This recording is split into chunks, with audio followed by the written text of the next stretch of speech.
আচ্ছা, আজকে modes of failure এটা নিয়ে কথা বলবো, কি কি কারণে ফেল হতে পারে, আর একটা ম্যাথমেটিক্যাল এক্সাম্পল দেখবো।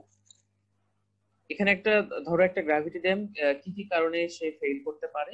ওভারটার্নিং এর মাধ্যমে ফেল করতে পারে টো এর সাপেক্ষে। তোমরা জানো এটা যদি একটা গ্র্যাভিটি ড্যাম হয়, এই গ্র্যাভিটি ড্যামের এটাকে বলা হয় টো, তাই না? তো কোনো কারণে যদি এরকম হয় যে এই দিক থেকে যদি হরাইজন্টাল ফোর্স অনেক বেশি থাকে তার ওয়েটের তুলনায়, বা রেজিস্টিং ফোর্সের তুলনায় যদি এই দিক থেকে হরাইজন্টাল ফোর্সটা বেশি থাকে, তখন এই টো এর রেসপেক্টে এই পুরো ড্যামটা একটা টার্ন ওভার করতে পারে, একটা মোড় নিতে পারে, তাই না? তো টার্ন করে উল্টায় যেতে পারে। তো এটা আসলে ওভারটার্নিং। এখন খেয়াল করো, একটা ড্যাম, একটা গ্র্যাভিটি ড্যাম মনে করো যে সে এরকম অবস্থায় ছিল। এখন সে করলো কি, কিছুক্ষণ পরে তাকে কেউ একজন ধাক্কা দিছে। ধাক্কা দেওয়ার পরে মনে করো এরকম হয়ে গেছে, এরকম হয়ে গেছে, ধরো এরকম হয়ে গেল। এখন এরকম যদি ধরো অনেকটা উল্টায় গেছে, এরকম কাত হয়ে গেছে, ছিল এরকম খাড়া, সেটা এরকম কাত হয়ে গেছে। এরকম আসলে এইরকম করে আসলে ওভারটার্ন করে ফেল হওয়া কোনোভাবেই পসিবল না। এইরকম ওভারটার্ন হয়ে ফেল করা কোনোভাবেই পসিবল না, কেননা গ্র্যাভিটি ড্যামের ভেতরে কোনো রিইনফোর্সমেন্ট নাই। সেই রকম উল্টায় যাওয়ার আগেই সে ভেঙে চৌচির হয়ে যাবে, সে ভেঙে চৌচির হয়ে যাবে। অর্থাৎ ওভারটার্নিং এর আগেই সে ক্রাশিং এর মাধ্যমে ফেল করবে, বা কম্প্রেশন ফেইলিওর করবে এরকম আর কি, বা টেনশন ফেইলিওর করবে। এখন দেখো, ক্রাশিং এর মাধ্যমে ফেল করতে পারে, তারপর টেনশনের মাধ্যমে ফেল করতে পারে। আর কি হতে পারে? আর হলো তোমাদের স্লাইডিং এর মাধ্যমে একটা ড্যাম ফেল করতে পারে। লুবনা একটা জায়গায় বসে আছো, মনে করো তোমাকে নদীর স্রোত তোমাকে ধাক্কা দিয়ে, তুমি মনে করো সমুদ্রের পাড়ে বসে আছো। তো সেই ক্ষেত্রে তুমি যদি কক্সবাজার সমুদ্র কূল। হ্যাঁ, কক্সবাজার সমুদ্র সৈকত, এখন সমুদ্রের পানি এসে তাকে ধাক্কা দিয়ে অন্যদিকে নিয়ে গেল। তো লুবনার ওয়েট যদি অনেকটা বেশি থাকে, অথবা লুবনা যেখানে বসে আছে সেখানে যদি ফ্রিকশনটা অনেক বেশি থাকে, তো সেই ক্ষেত্রে যেটা হবে দেখো, সমুদ্রের পানি হয়তো বা লুবনাকে সরাতে পারবে না। কিন্তু লুবনার যেখানে বসে আছে সেই জায়গাটা যদি পিচ্ছিল হয় বা ফ্রিকশনটা কম থাকে, সেই ক্ষেত্রে লুবনা ইজিলি স্লাইড করবে। তো সেটাই আসলে শেয়ার ফেলিওর। তোমরা এগুলো জানো, তাই না? তো এই জিনিসগুলো তোমরা অলরেডি জানো যে ধরো ড্যামটা এদিকে চলে গেল, ড্যামটা এদিকে পিছলায় যদি চলে যায়, তো সেটাকে আমরা বলি আসলে স্লাইড। অর্থাৎ এই যে নিচের রেজিস্টিং ফোর্স যদি কম থাকে, সেই ক্ষেত্রে সে শেয়ার ফেলিওর করবে। এবার আসো ওভারটার্নিং তো কথা বললাম, কম্প্রেশন ফেলিওর বা কখন করতে পারে কম্প্রেশন ফেলিওর, বা সেখান থেকে আমরা কি পেতে পারি দেখো। A dam may fail by the failure of its materials. The compressive stress produced may exceed the allowable stress, তাই না? যদি কোনো কারণে কম্প্রেশন যদি অনেক বেশি চলে আসে একটা ড্যামের মধ্যে, তার অ্যালাউয়েবল লিমিটেড চাইতে, যেমন ধরো আমরা সাধারণত কনক্রিটের ক্ষেত্রে ধরো 3000 psi বা 4000 psi অ্যালাউয়েবল স্ট্রেস ধরে ডিজাইন করি। এখন ওই কনক্রিটের উপরে যদি এনিহাও 5000 psi এর একটা লোড চলে আসে, তো সেই ক্ষেত্রে ওই কনক্রিটটা ফেল করবে। তো এই ফেইলিওরটা করানো যাবে না, তো সেই জন্য আমাদেরকে চেক দিতে হবে। আমরা কিভাবে চেক দিতে পারবো? খেয়াল করে দেখো, দুই ধরনের স্ট্রেস ডেভেলপ হতে পারে। লুবনা ধরো এখানে বসে আছে, আচ্ছা লুবনা এবার নদী, নদীর পাড়ে বসে আছে, এরকম ধরো নদী বসে আছে। এখন খেয়াল করো, আহ নদীর একটা ওয়েট নিচে কাজ করবে। নিচে কাজ করবে মানে হলো দেখো, নিচ দিক থেকে একটা প্রেসার ধরো কাজ করবে। নিচে যদি তোমার বালি মাটি হয়, তো এগুলো তো অবশ্যই স্যাচুরেটেড থাকবে, পানি থাকবে। উপরের দিকে আপলিফট প্রেসার কাজ করবে, এই ধরনের একটা ব্যাপার। আর তার ওয়েটটা কোন দিকে কাজ করবে? তার ওয়েটটা ধরে নাও নিচের দিকে কাজ করবে, তাই না? এরকম। তো ওয়েট যদি নিচের দিকে কাজ করে, তো সেই ওয়েটটাকে ধরলাম আমরা ভি, সেটা নিচের দিকে কাজ করছে। তো নিচের দিকে কাজ করার দরুন এই নিচে তোমাদের এই যে এই মাটির উপরে একটা স্ট্রেস ডেভেলপ হবে, তো সেটাকে বলবো আমরা ডিরেক্ট স্ট্রেস। আর যদি এমন হয়, মনে করো যে লুবনা এই দিক থেকে নদীকে ঠেলতেছে, ঠেলার কারণে দেখো অ্যাডিশনাল একটা স্ট্রেস তখন তোমার নদীর শরীরে তৈরি হবে, সে ফিল করবে। তো সেটাকে বলবো আমরা বেন্ডিং স্ট্রেস। তাহলে একটা জাস্ট একটা বসে আছে একটা জিনিস, তো তার জন্য যে স্ট্রেসটা হবে, তো সেটা আমাদের ডিরেক্ট স্ট্রেস। আর অ্যাডিশনাল লোড অ্যাপ্লাই এর কারণে সেখানে বেন্ডিং স্ট্রেস তৈরি হবে, সেটাও একটা ব্যাপার। তো দুইটা অংশ। তো তোমরা এই জিনিসগুলো অলরেডি জানো। এই জিনিসগুলো তোমরা অলরেডি জানো। এই পি ম্যাক্সিমাম অর মিনিমাম, এই তো V by B 1+6E/B। 6E/B কেন, সেটারও যৌক্তিকতা আছে, তাই না? সেটা আমরা একটু পরে বলি, সেটা তোমরা সলিড মেকানিক্স অবশ্যই জেনে আসতো, তারপরে আমি একটু বলবো তোমাদেরকে। তো এটা হলো আমাদের এক্সপ্রেশন। তো এই এক্সপ্রেশনটা তোমরা যেহেতু অলরেডি জানো, খেয়াল করে দেখো, যদি পজিটিভটা নাও তো সেক্ষেত্রে আমরা ম্যাক্সিমাম যে স্ট্রেসটা সেটা পাবো, আর যদি মিনিমামটা নাও অর্থাৎ মাইনাসটা নাও, এখানে মাইনাসটা নিলে সেখানে তোমাদের মিনিমাম একটা স্ট্রেস পাচ্ছ। অর্থাৎ পি ম্যাক্স আসবে পজিটিভ নিয়ে, পি মিনিমাম আসবে নেগেটিভ নিয়ে। এই হলো ব্যাপার। এখন দেখো ব্যাপারটা আসলে, ব্যাপারটা হলো এরকম, যদি আমি ব্ল্যাঙ্ক পেজ নিই,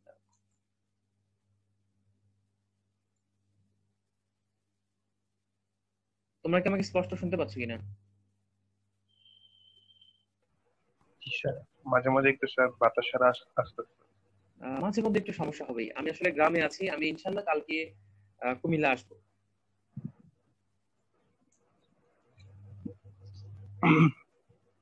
আচ্ছা, তোমরা একটু দেখো, একটা ড্যাম, মনে করো একটা ড্যাম এরকম আছে, সেই ড্যামের এই যে পি ম্যাক্সিমাম আর এই যে পি মিনিমাম, তো আমাদের এই যে ভার্টিক্যাল স্ট্রেসটা খেয়াল করে দেখো, পি ম্যাক্সিমাম অথবা পি মিনিমাম সেটা তৈরি হবে কোথায়? সেটা তৈরি হবে এই যে নিচে। আচ্ছা, এরকম হতে পারে, খেয়াল করে দেখো, ফোর্স গুলো ধরো এটা যদি সেন্টার পয়েন্ট হয়, এই বেজের যদি সেন্টার পয়েন্ট হয়, খেয়াল করে দেখো, রেজাল্টেন্ট যদি এখানে কোথাও কাজ করে, রেজাল্টেন্ট কিন্তু দুই দিকে কাজ করতে পারে। সেন্টারের এই পাশে যদি রেজাল্টেন্ট ফোর্স বেশি কাজ করে, খেয়াল করে দেখো, রেজাল্টেন্ট ফোর্সটা কাজ করে, তখন যেটা হবে খেয়াল করে দেখো, তখন আমাদের নিচে যে স্ট্রেস ডায়াগ্রামটা তখন এরকম হবে। খেয়াল করো, এইদিকে হয়তো বা একটু আমাদের কম ফোর্স থাকবে। তো ওরা কিভাবে লিখছে সেটা একটু দেখি। আচ্ছা, খেয়াল করে দেখো, তখন যেটা হবে, এই যে এখানে হয়তো বা স্ট্রেসটা একটু কম থাকবে, আর এখানে স্ট্রেসটা অনেক বেশি থাকবে, এরকম হবে। তো তখন স্ট্রেস ডায়াগ্রামটা হবে এরকম, ট্রাপিজয়েডাল এইরকম হবে। কেন এরকম হলো? এই পাশে ফোর্সটা কেন বেশি হলো? ফোর্স বেশি হওয়ার কারণ হলো, মানে স্ট্রেস বেশি হওয়ার কারণ হলো, এখানে যে রেজাল্টেন্ট ফোর্সটা আমাদের সেন্টার পয়েন্টের ডান দিকে বেশি কাজ করছে, এই কারণে। এখন খেয়াল করো, যদি এই ধরনের ঘটনা না ঘটে, যদি এরকম হতো যে এখানে একটা ড্যাম আছে, এই ড্যামটার ধরো সেন্টার পয়েন্টটা, বেজের যে সেন্টার পয়েন্ট সেটা এখানে, এনিহাউ আমাদের এখানে রেজাল্টেন্ট ফোর্সটা যদি আমাদের সেন্টার পয়েন্টের এই পাশে কাজ করে, তখন দেখবা, তখন যেটা হবে আসলে, তখন এই যে এরকম একটা ঘটনা ঘটবে এই পাশে। তখন দেখো যেটা হবে, তখন আমাদের এই বাম পাশে আসলে স্ট্রেসটা বেশি হবে, আর ডান পাশে স্ট্রেসটা কম আসবে। ঠিক আছে, এরকম একটা ঘটনা ঘটতে পারে। আবার এমনও হতে পারে, যদি এক্সেস ফোর্স এখানে জেনারেট হয়, তো সেই ক্ষেত্রে এমনও হতে পারে যে দেখো, এই পাশে হয়তোবা আমাদের কম্প্রেশন, আর এই পাশে হয়ে যাবে হয়তোবা আমাদের টেনশন। তো তখন আমাদের যে স্ট্রেস ডায়াগ্রামটা হয়তোবা এরকম হয়ে যাবে, অর্থাৎ এটা আমাদের কম্প্রেশন, আর এটা তখন আমাদের টেনশন নির্দেশ করবে। আবার এই ক্ষেত্রেও এই যে আমাদের যে ডান পাশের চিত্রটা ছিল, এখানেও এরকম হতে পারে যে দেখো, এখানে হয়তোবা কম্প্রেশনটা অনেক বেশি, কিন্তু এ পাশে হয়তোবা আমাদের স্ট্রেসটা কমতে কমতে সেটা নেগেটিভ হয়ে গেল। স্ট্রেসটা যদি কমতে কমতে নেগেটিভ হয়ে যায়, তো সেই ক্ষেত্রে আসলে টেনশন জেনারেট হবে বাম পাশে। এখানে হবে কম্প্রেশন, এখানে হবে টেনশন। তো আমাদের এই কনক্রিট ড্যাম, যেহেতু এখানে কোনো আমরা রিইনফোর্সমেন্ট সেভাবে ইউজ করি না, একটা গ্র্যাভিটি ড্যাম যেহেতু, তো রিইনফোর্স যেহেতু আমরা তৈরি করি না, তো সেই জন্য আমাদের এই ধরনের স্ট্রাকচার গুলোতে টেনশন না আসাটাই আসলে যৌক্তিক। কিছুটা হালকা টেনশন আসতে পারে, যেটা সে অ্যালাউ করতে পারবে, কিন্তু আমরা এমন ভাবে ডিজাইন করব যাতে এই টেনশনটা না আসে, কেননা টেনশন তৈরি হয়ে গেলে আমাদের স্ট্রাকচারটা ফেল করতে পারে। এরপরে দেখো, এই কথাগুলো এখানে বলা আছে, টেনশনের ব্যাপারগুলো এখানে বলা আছে। আচ্ছা, এখানে একটা ব্যাপার খেয়াল করে দেখো, সেটা হলো যে আমাদের টেনশন যদি না আসে, খেয়াল করে দেখো, মিনিমাম জায়গাতেই তো টেনশন আসছে। খেয়াল করো, আমাদের এখানে এই পাশে কিন্তু পি ম্যাক্সিমাম, আর এখানে কিন্তু পি মিনিমাম। তো আমাদের এইরকম ব্যাপার সর্বোচ্চ আমরা অ্যালাউ করতে পারবো। খেয়াল করে দেখো, এটা যদি স্ট্রেস ডায়াগ্রাম হয়, তো এক পাশে ধরে নাও আমাদের কম্প্রেশন আসছে এরকম, আর টেনশন হওয়া যাবে না, তার মানে শূন্যর চাইতে কম হওয়া যাবে না, স্ট্রেসের মানটা শূন্য হতে হবে। তো সেই ক্ষেত্রে আমাদের মিনিমাম যে স্ট্রেসটা সেটা শূন্য হতে হবে। তো সেই ক্ষেত্রে আমাদের এই যে ডান পাশে যে অংশটা ছিল, ডান পাশের অংশটা যদি আমরা সিম্পলিফাই করি, সেক্ষেত্রে এই যে ই ইকুয়ালস টু আসবে b/6, অর্থাৎ আমাদের যে এক্সেন্ট্রিসিটি বা ইসেন্ট্রিসিটি যেটাই বলো, এই ইসেন্ট্রিসিটিটা b/6 হতে হবে, অর্থাৎ এটা কারেন্ট সেকশনের মধ্যে হতে হবে। কারেন্ট সেকশন কি সেটা তোমরা জানো। তো এই হলো ব্যাপার। তো আমরা এই সব কিছু আসলে চেক দিব। আর স্লাইডিং এর যে ব্যাপারটা, স্লাইডিংটা হবে আসলে কি, কেউ যদি বাম পাশ থেকে খেয়াল করে দেখো, আমাদের যদি একটা হাইড্রোলিক স্ট্রাকচার থাকে, হাইড্রোলিক স্ট্রাকচারের যে কোনো একদিক থেকে যদি ধরো এই দিক থেকে বেশি ফোর্স চলে আসে, ধরো এই হরাইজন্টাল ফোর্সটা অনেক বেশি, এই হরাইজন্টাল ফোর্সটা যদি অনেক বেশি হয়, তো সেই ডান দিকে স্ট্রাকচারটাকে নিয়ে যাওয়ার চেষ্টা করবে। আর যেটা হবে দেখো, আমাদের যে ভার্টিক্যাল ফোর্স থাকবে, এই ভার্টিক্যাল ফোর্সের একটা কম্পোনেন্ট, সেটা হলো এই যে আমরা যদি ফ্রিকশন দিয়ে আমরা ফ্রিকশন কোএফিসিয়েন্ট দিয়ে মাল্টিপ্লাই করি এই ভার্টিক্যাল ফোর্সকে, তাহলে আমরা একটা কি পাবো, যে রেজিস্টিং একটা ফোর্স পাবো, যেটা আমাদের কি করবে, এই আমাদের এই এইচটাকে রেজিস্ট করবে। খেয়াল করে দেখো,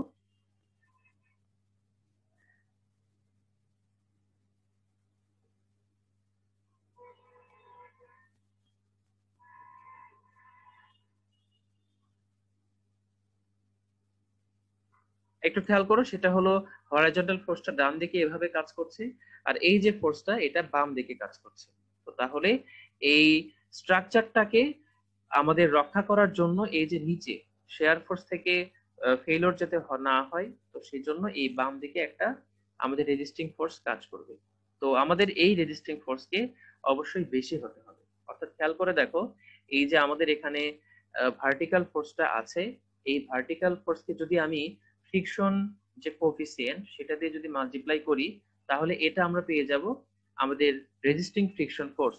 সেটা অবশ্যই হরাইজন্টাল ফোর্সের চাইতে, আমাদের যে হরাইজন্টাল ফোর্স আছে তার চাইতে বেশি হতে হবে, তা না হলে আমাদের এই স্ট্রাকচারটা ভেসে যাবে ডান দিকে, মানে স্লাইড করবে।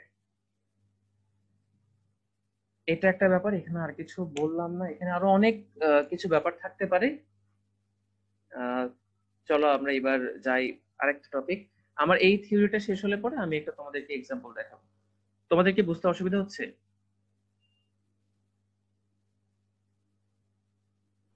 না স্যার। আচ্ছা, সবাই কি আছো নাকি রাফি ঘুমায় গেছে? রাফি ঘুমাইছো? আচ্ছা আছি স্যার। ও আচ্ছা, ঘুম কার বেশি বলো তো রাফি? স্যার ঘুম স্যার আমজাদের। আমজাদ আছো? জি স্যার, আল্লাহর রহমতে। আচ্ছা ঠিক আছে, রাতে ঘুম হচ্ছে তো ঠিক মতো? জি স্যার। স্যার এখন স্যার ঘুমের বয়স, এটা স্যার ঘুমের মতো স্যার। আচ্ছা ঠিক আছে, সমস্যা নেই, তোমরা একটু মনোযোগী থাকো। যেহেতু লাস্ট লেকচার, একটু সেভাবেই করো। আচ্ছা, এতক্ষণ তোমরা যেটা দেখলা সেটা হলো যে একদম নিচে নিচে অর্থাৎ একটা স্ট্রাকচারের নিচে ভার্টিক্যাল স্ট্রেসটা কেমন হতে পারে, সেই ভার্টিক্যাল স্ট্রেসের ডায়াগ্রাম, একটা স্ট্রাকচারের নিচে ভার্টিক্যাল স্ট্রেসটা কেমন হতে পারে সেই সম্পর্কে একটা ধারণা আমরা পেলাম, যে আমাদের ম্যাক্সিমাম বাম পাশে হতে পারে বা ডান পাশে হতে পারে, যে কোনো জায়গায় হতে পারে। তো সেই ব্যাপারটা আমরা দেখলাম। এবার আসবো আমরা প্রিন্সিপাল এন্ড শিয়ার স্ট্রেস। তোমরা তো জানোই যে শিয়ার স্ট্রেস আসলে নিচেই কাজ করবে, একটা স্ট্রাকচারে নিচেই কাজ করবে আমাদের শিয়ার স্ট্রেস। আর আমাদের যে প্রিন্সিপাল স্ট্রেস বা নর্মাল স্ট্রেস বা মেজর স্ট্রেস আমরা বলি, সেটা স্ট্রাকচারের যে কোনো জায়গায় কাজ করতে পারে।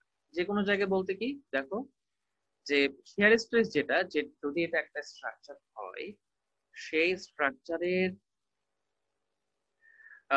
ধরো এই নিচে আমাদের শিয়ার স্ট্রেস কাজ করে। আর প্রিন্সিপাল স্ট্রেস বলতে কি, প্রিন্সিপাল স্ট্রেস বলতে আমাদের এখানে যেটা তোমার সব থেকে বেশি ফোর্স এখানে আমাদের অ্যাপ্লাই হতে পারে, বা মেজর স্ট্রেস, সেটা আসলে স্ট্রাকচারের যে কোনো জায়গায় অ্যাপ্লাই হতে পারে।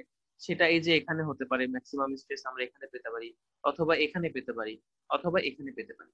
অর্থাৎ ম্যাক্সিমাম আমাদের যে মেজর স্ট্রেসটা সেটা যে কোনো জায়গায় ডেভেলপ করতে পারে, এরকম। তো আমরা যেটা দেখবো, আমরা এখন এইটা দেখবো যে, আচ্ছা আমি তোমাদেরকে বললাম যে এই যে টো আছে, এই টোতে মেজর স্ট্রেস কত আসতে পারে আর শিয়ার স্ট্রেস কত আসতে পারে। মেজর স্ট্রেস বলতে যেমন ধর আমি টো থেকে যদি একটা জায়গা কেটে নেই, ধরো এতটুকু জায়গা, আমি যদি ছোট্ট একটা এলিমেন্ট যদি কেটে নিই, আমি তোমাদেরকে বললাম যে এই ছোট্ট যে এলিমেন্টটা আছে, এই ছোট্ট এলিমেন্টের নর্মালি আসলে যেটা কাজ করে সেটা আমাদের আসলে মেজর স্ট্রেস, আর এই বরাবর যেটা কাজ করবে সেটা আমাদের হলো শিয়ার স্ট্রেস। তো এই দুইটা ভ্যালু কত? মেজর স্ট্রেসকে আমরা সিগমা দিয়ে লিখি, আর শিয়ার স্ট্রেসকে আমরা টাও দিয়ে লিখি। ঠিক আছে, দেখো আহ, ঠিক আছে, তাহলে টোতে আমরা বললাম যে শিয়ার স্ট্রেস কত আর মেজর স্ট্রেসটা কত বা প্রিন্সিপাল স্ট্রেস কত। আবার এমনও হতে পারে যে এটা হিল, এই হিলে আবার মেজর স্ট্রেস কত আর শিয়ার স্ট্রেস কত সেটাও আমরা চাইতে পারি। তো খেয়াল করে দেখো, আমি যদি টো নিয়ে কাজ করি, টোতে খেয়াল করে দেখো, আমি যদি একটা এলিমেন্ট কেটে দিই, আমি আসলে ডেরিভেশনটা পড়াবো না, আমার মেইন উদ্দেশ্য হলো ম্যাথ থেকে যাওয়া।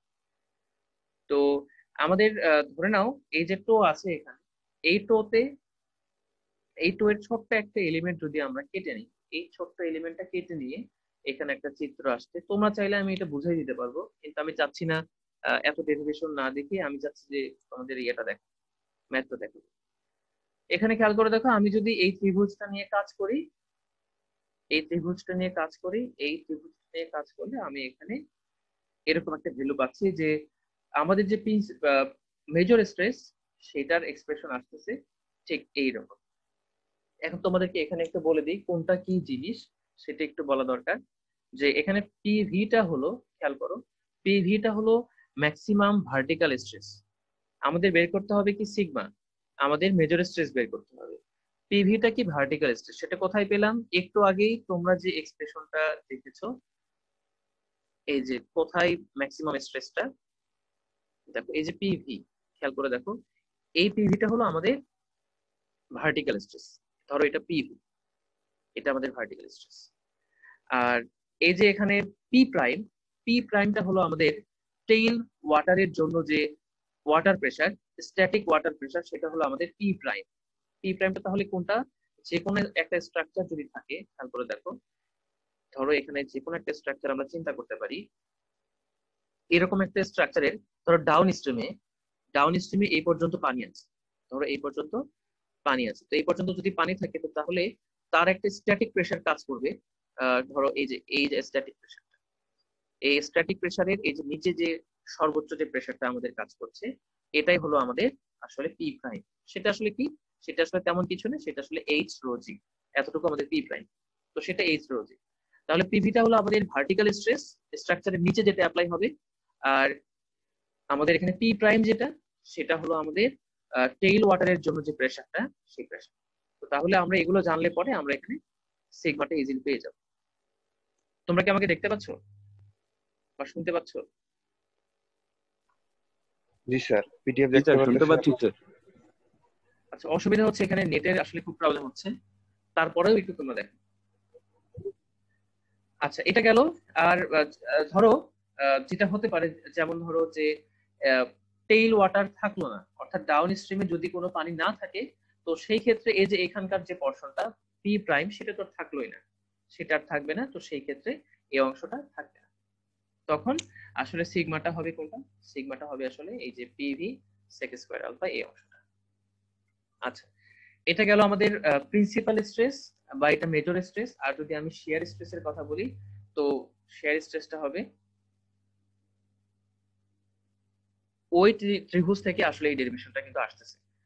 তোমরা চাইলে দেখতে পারো, বা আমি তোমাদেরকে যদি পারি কখনো দেখাই দিব যদি প্রয়োজন বোধ করো। এখানে দেখো এই যে টাউটা আছে, টাউটা হলো আমাদের শিয়ার স্ট্রেস। কোথায় শিয়ার স্ট্রেসটা? এটা আমাদের টোতে। তাহলে টোতে শিয়ার স্ট্রেস কত? PV minus P prime. পিভিটা হলো আমাদের ম্যাক্সিমাম, আমাদের যেখানে কাজ করছে সেখানকার ভার্টিক্যাল স্ট্রেস, আর পি প্রাইমটা হলো আমাদের টেইল ওয়াটারের জন্য প্রেসারটা, সেটা। আর এখানে একটা ব্যাপার আলফা, আলফাটা কি? আলফাটা হলো আমাদের যে স্ট্রাকচারটা আছে সেটা একটা নির্দিষ্ট কোণে আনত আছে। আলফাটা হলো এই যে আমাদের এই যে ভার্টিক্যালের সাথে আমাদের যে এই যে এই ফেসটা ডাউন স্ট্রিমের যে ফেস, সেটা যে অ্যাঙ্গেলে আছে, তো সেটাকে বলছি আমরা আলফা। তো এইভাবে আসলে এই ডেরিভেশনটা করা আছে এখানে। তোমরা চাইলে পরে দেখে নিতে পারবে। আমি তোমাদের সাথে একটা ম্যাথ এক্সাম্পল নিয়ে কথা বলি।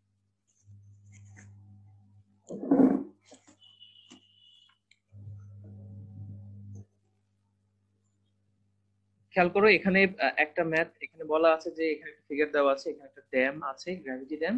এই গ্র্যাভিটি ড্যামে যদি আমরা নেগলেক্টিং আর্থকোয়েক ফোর্স, আমরা যদি আর্থকোয়েক ফোর্স এখানে কনসিডার করি তখন বিশাল বড় হট্টগোল তৈরি হবে। এই কারণে সব থেকে সিম্পলেস্ট যে ফর্মটা সেটা হলো আমরা আর্থকোয়েক ফোর্স চিন্তাই করব না।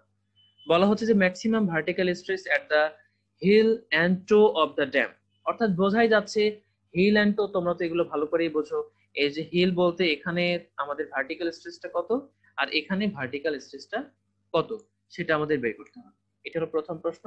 দ্বিতীয় প্রশ্নটা হলো major principal stress at the toe of the dam, এখানে মেজর প্রিন্সিপাল স্ট্রেস কত, অর্থাৎ এই জায়গায় সিগমার ভ্যালু কত আসবে সেটা। আর intensity of shear stress on a horizontal plane near the toe, অর্থাৎ এই টোতে টাউটা কত সেটাও চাইছে। এই তিনটা প্রশ্ন তোমাদেরকে করা হয়েছে। তাহলে আমরা সবার প্রথমেই যে কাজটা করব, কিভাবে ভার্টিক্যাল স্ট্রেসটা আমরা ক্যালকুলেট করতে পারি হিল এবং টোতে, সেইটা প্রথমে দেখব। আমরা যদি সবার আগে ফর্মুলাটা দেখি, পি ম্যাক্সিমাম আর পি মিনিমাম তো আমাদের আসলে প্রথমে বের করতে হবে এবং সেইখানেই সব, সেই জায়গাতেই সব। তো তাহলে দেখো পি ম্যাক্সিমাম আর পি মিনিমাম যদি তোমরা বের করতে চাও, সেই ক্ষেত্রে সামেশন অফ ভি অর্থাৎ ভার্টিক্যাল ফোর্সেস সামেশন লাগবে। ভার্টিক্যাল যে ফোর্স গুলো আছে তাদের সামেশন লাগবে। আমাদের বিটা হলো বেজ উইথ, অর্থাৎ আমাদের নিচে যে বেজটা আছে সেই বেজের উইথ হলো আমাদের ক্যাপিটাল বি। আর এখানে আছে আমাদের ই অর্থাৎ এক্সেন্ট্রিসিটি, অর্থাৎ এক্সেন্ট্রিসিটি তোমরা জানো যে কি এটা, অর্থাৎ বেজের সেন্টার পয়েন্ট থেকে রেজাল্টেন্টের যে দূরত্ব সেটাকে বলি আমরা আসলে ই। খেয়াল করে দেখো এই শুরু থেকে এই এখান থেকে এই পর্যন্ত ধরো এই গ্র্যাভিটি ড্যামের বেজ এতটুকু চওড়া, আর রেজাল্টেন্ট ফোর্স যদি আমাদের ধরো এখানে কাজ করে, সেই ক্ষেত্রে আমাদের সেন্টার পয়েন্ট থেকে রেজাল্টেন্ট ফোর্সের যে ডিসটেন্সটা সেটাকেই বলি আমরা এক্সেন্ট্রিসিটি। এটা তোমরা সবাই জানো। তাহলে সেই মানটা আমাদের বের করতে হবে, ইটা কত সেটা আমাদের দেখতে হবে। তাহলে আমরা পজিটিভটা নিয়ে আমরা পি ম্যাক্স পাবো আর নেগেটিভটা নিয়ে পি মিনিমামটা পেয়ে যাবো। তোমরা এতটুকু বুঝতে পারছো?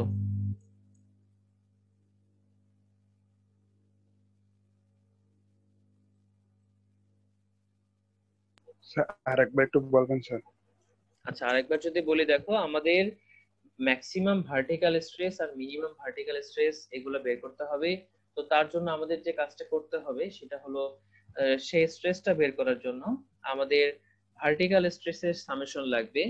তারপর হলো আমাদের যে বেজের যে উইথটা, বেজের উইথ লাগবে, এক্সেন্ট্রিসিটির যে মানটা সেটা লাগবে, আর হলো এই এই কয়টাই লাগবে। তো এক্সেন্ট্রিসিটি জিনিসটা হলো আমাদের রেজাল্টেন্ট যে ফোর্সটা আছে, ধরো একটা ড্যামের উপরে ডান দিক থেকে বাম দিক থেকে অনেক ফোর্স কাজ করতে পারে, তার ওয়েট নিচের দিকে কাজ করতে পারে, আবার নিচ দিক থেকে ওয়াটারের একটা আপলিফট প্রেসার উপরের দিকে কাজ করবে।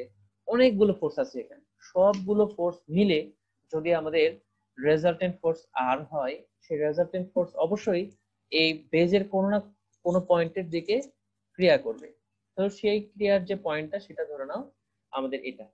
তো আমাদের এটা হলো এই বেজের একদম ঠিক মাঝখান থেকে এই রেজাল্টেন্টের যে ডিসটেন্স সেটাই হলো আমাদের এক্সেন্ট্রিসিটি।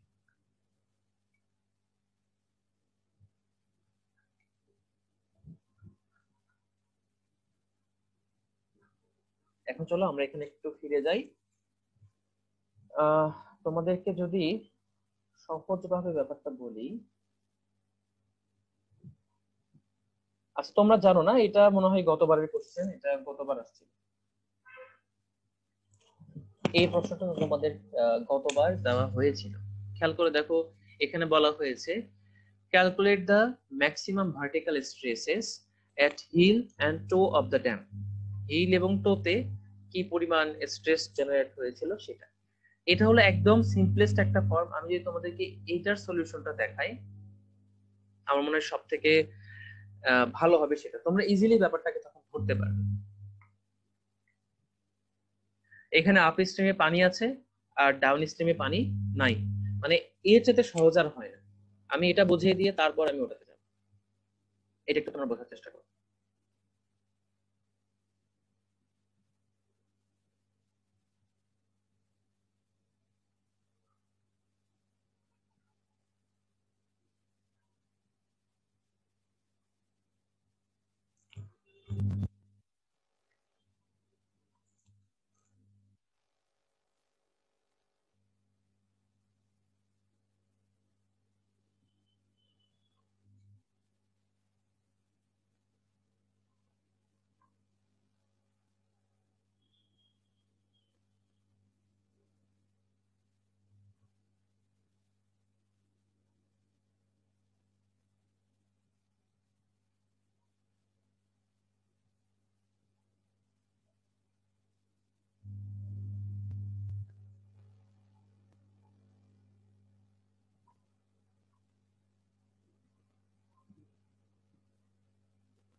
আচ্ছা, লিখাই যাচ্ছে না। নেট এখানে অনেক বেশি স্লো, তো এই জন্য আমি আসলে লিখতে পারতেছি না। এটা হলো তোমাদের 6, এটা হলো আমাদের 60, 5/60, এটা তোমাদের হলো 5,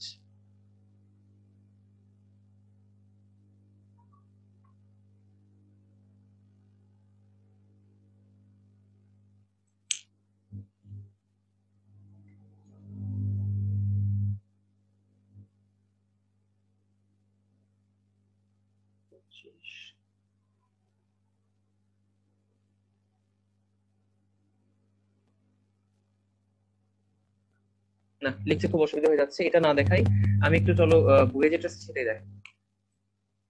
আচ্ছা, তোমাদেরকে আমি নরমালি এখানে একটু ধারণা দিয়ে আমি বইয়ে যে প্রবলেমটা আছে সেখানে যাই। আচ্ছা, এখানে একটু খেয়াল করে দেখো, এখানে ভার্টিক্যাল ফোর্স কয়টা আছে সেটা যদি তোমাদেরকে বলি, কয়েকটা ভার্টিক্যাল ফোর্স আছে এখানে, মাত্র 2টা এখানে মনে হয়। খেয়াল করে দেখো, এই প্রথম যে পোরশনটা আমি যে ডটেড চিহ্নটা দিয়েছি সেটা আসলে ভাগ করে ফেললাম। মনে করো এটাকে আমি দিলাম W1, সেটা নিচের দিকে কাজ করবে। আর এখানে যেটা আছে সেখানে যদি একটা ফোর্স আমরা চিন্তা করি, সেটা W2, সেটা ধরো নিচের দিকে কাজ করলো। তো তার মানে এই ওয়েটের দুইটা অংশ, এই দুটো নিচের দিকে কাজ করবে। আর উপরের দিকে কাজ করবে কি, উপরের দিকে যেটা কাজ করবে সেটা দেখো, সেটা হলো আপলিফট প্রেসার।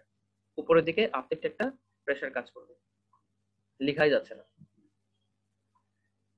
তাহলে এখানে 3টা ফোর্স গেল ভার্টিক্যাল, ফোর্স এখানে 3টা। আর হরাইজন্টাল ফোর্স কয়টা এখানে দেখো, হরাইজন্টাল ফোর্সটা আমাদের এই পর্যন্ত যদি পানি থাকে, তো আমাদের এখানে একটা, যদি আমরা একটা ডায়াগ্রাম চিন্তা করি, তাহলে এরকম একটা স্ট্যাটিক প্রেসার ডান দিকে কাজ করবে, লেখা যাচ্ছে না, এটা ডান দিকে কাজ করবে, এই স্ট্যাটিক প্রেসার কাজ করবে ডান দিকে। আর বাম পক্ষে যেহেতু কোনো পানি নাই, তো সেক্ষেত্রে বাম দিক থেকে কোনো প্রেসার আসবে না।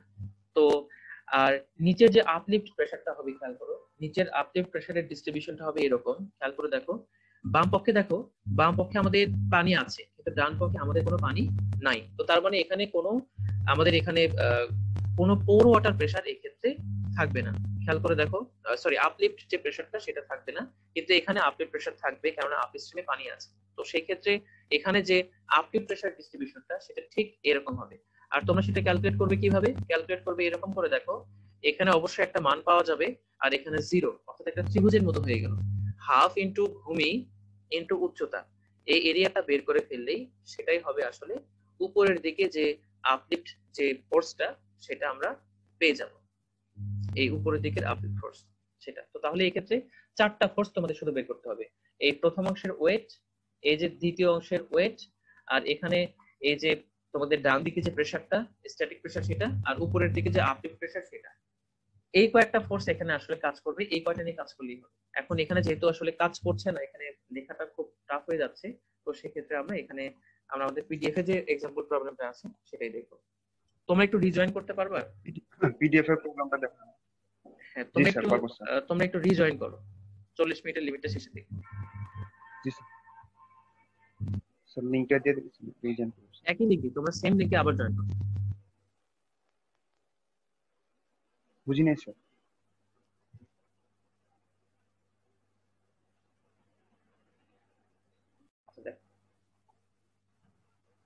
আচ্ছা, খেয়াল করে দেখো, আমাদের যেটা করতে হবে স্যার, এবার সেটা হলো, হ্যাঁ, পিভি এর মানটা বের করতে হবে, তাই না?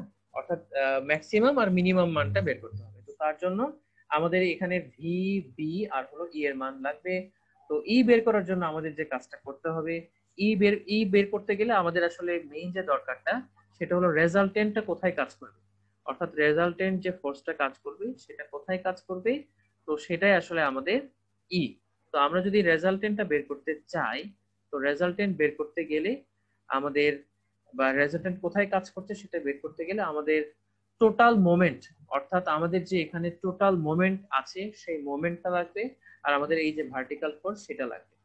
তো আমরা মোমেন্ট দিয়ে যদি আমরা এই ভার্টিক্যাল ফোর্সটাকে যদি ডিভাইড করে ফেলি, সেই ক্ষেত্রেই পাবো আমরা যে রেজাল্টেন্ট ফোর্সের যে অ্যাক্টিং পয়েন্ট সেটা পেয়ে যাব। আচ্ছা, অর্থাৎ এক্স বার পেয়ে যাব, আমি সেখানে আসবো। তাহলে চলো আমরা টোটাল মোমেন্ট কত আসে সেটা দেখবো, আর টোটাল ভার্টিক্যাল ফোর্সের যে সামেশনটা সেটা দেখে আসি, তারপর আমরা ই বের করবো। তো তার জন্য আমাদেরকে যে স্ট্রাকচারটা আছে, এই স্ট্রাকচারটাকে কয়েকটা ভাগে ভাগ করে ফেলতে হবে। স্ট্রাকচারটা যেভাবে ভাগ করলে তোমাদের সুবিধা হবে সেভাবে ভাগ করে ফেলতে পারো, এটা সম্পূর্ণ তোমাদের উপরে। এখন খেয়াল করো, এখানে আপ স্ট্রিমে পানি আছে কতটুকু, এই যে ধরো এই পর্যন্ত পানি আছে, আর ডাউন স্ট্রিমে একটু পানি আছে। দেখো এই পর্যন্ত কিন্তু ডাউন স্ট্রিমে কিছুটা পানি আছে, এই পর্যন্ত খেয়াল করে দেখো। আচ্ছা, তাহলে দেখো আমরা ভার্টিক্যাল ফোর্স যদি বের করি, প্রথমে যে কাজটা করতে হবে ওয়েট বের করতে হবে। আমরা যদি এই পুরো জিনিসটাকে ভাগ করে ফেলি, এটাকে যদি আমি 1 নম্বর পোরশন দিই, এটা W1, এটা W2, তারপর হলো W3 আর W4 কোথায় গেল? আচ্ছা, এখানে এই দুইটা ওয়েট আগে নিয়ে যাও, তারপর একটা দেখি। খেয়াল করে দেখো, তোমরা জানো যে ওয়েট কি? ওয়েট তোমরা জানো যে এই যে তোমরা নরমালি কি জানো? তোমরা নরমালি জানো তোমাদের, আচ্ছা গামা ইকুয়ালস টু কি বলো তো? গামা ইকুয়ালস টু তোমরা জানো কি? জানো ডাব্লিউ বাই,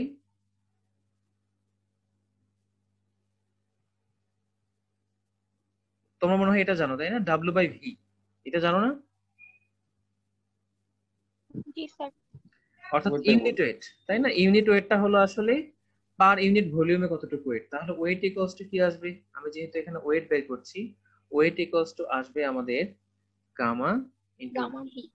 তাই না? এই ব্যাপারটা আমি যদি এটাকে আরো ফার্দার সিম্পলিফাই করি, তাহলে আসবে গামা, এখানে গামা এরিয়া ইনটু হাইট, এটা আসবে। আমি একটু ধীরে ধীরে যাচ্ছি, এরিয়া ইনটু হাইট।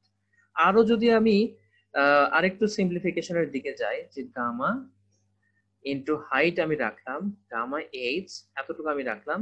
আর এরিয়াটা খেয়াল করো, এরিয়াটা হলো আমাদের এখানে হলো এখানে বোঝাই তোমাদের। আচ্ছা ধরো এতটুকু এলিমেন্ট আছে, এতটুকু যে এলিমেন্টটা আছে খেয়াল করে দেখো তার ভলিউম। ধরো তাহলে একটা ড্যাম তো পেছনের দিকেও আছে, তাই না? পেছনের দিকেও তো অনেক দূর পর্যন্ত আছে। তো আমি একটা কাজ করি, তোমাদেরকে একটু কাজ করতে বললাম, যে এই এলিমেন্টের ওয়েট বের করতে বললাম, তখন তুমি কি করবা? গামা ইনটু, অর্থাৎ গামা ইনটু ভি বা ভলিউম। তো গামা তো থাকলো সেখানে, আর এরিয়াটা কোনটা খেয়াল করো, এরিয়াটা হলো আমাদের এই যে এই এরিয়াটা, খেয়াল করো এই এরিয়াটা। আচ্ছা এটা আমি কেটে দিই, এটা আমি একটু কেটে দিই, এরিয়া ইনটু, আচ্ছা এরিয়া ইনটু থিকনেস দিলাম। খেয়াল করো আমি যদি ভলিউমটা বের করতে চাই, এরিয়া ইনটু থিকনেস দিলাম। এরিয়াটা কোনটা? এই সামনের এরিয়া। সামনের এরিয়াটা কত খেয়াল করে দেখো, এই সামনের যে এরিয়াটা আছে তার হাইট তোমার কাছে জানা থাকবে, আর এই এরিয়াটার উইথ তোমাদের কাছে জানা থাকবে। তাহলে তুমি কি পেয়ে গেলা? হাইট আর উইথ থেকে তুমি এই এরিয়াটা পেয়ে গেলা। আর থাকলো কি? থিকনেস। থিকনেসটা আসলে একটা ড্যাম অনেক দূর পর্যন্ত লম্বা থাকতে পারে, অনেক দূর পর্যন্ত যেতে পারে, কিন্তু আমি কাজ করব ইউনিট লেন্থ নিয়ে, 1 মিটার অথবা 1 ফিট লেন্থ নিয়ে আমি কাজ করব। তো এখানে আমার এই থিকনেসের জায়গায় অর্থাৎ টি এর জায়গায় 1 বসবে। তো সেক্ষেত্রে আমাদের কি থাকলো শেষমেশ যেটা থাকলো, যে গামা ইনটু এরিয়া। এরিয়াটা কোন এরিয়া? এই সামনের যে এরিয়া সেটা। তো সেটা কত? Area into gamma into B into H, আর কিছুই না। আর সাথে একটা 1 ছিল, সেই 1 আমাদের দরকার নাই। এই হলো ব্যাপার। তো এইভাবে আমি আসলে gamma into B into h, এভাবে আমরা আসলে এই এখানকার কাজটা করবো, অথবা গামা ইনটু এরিয়া এই কাজটা করবো।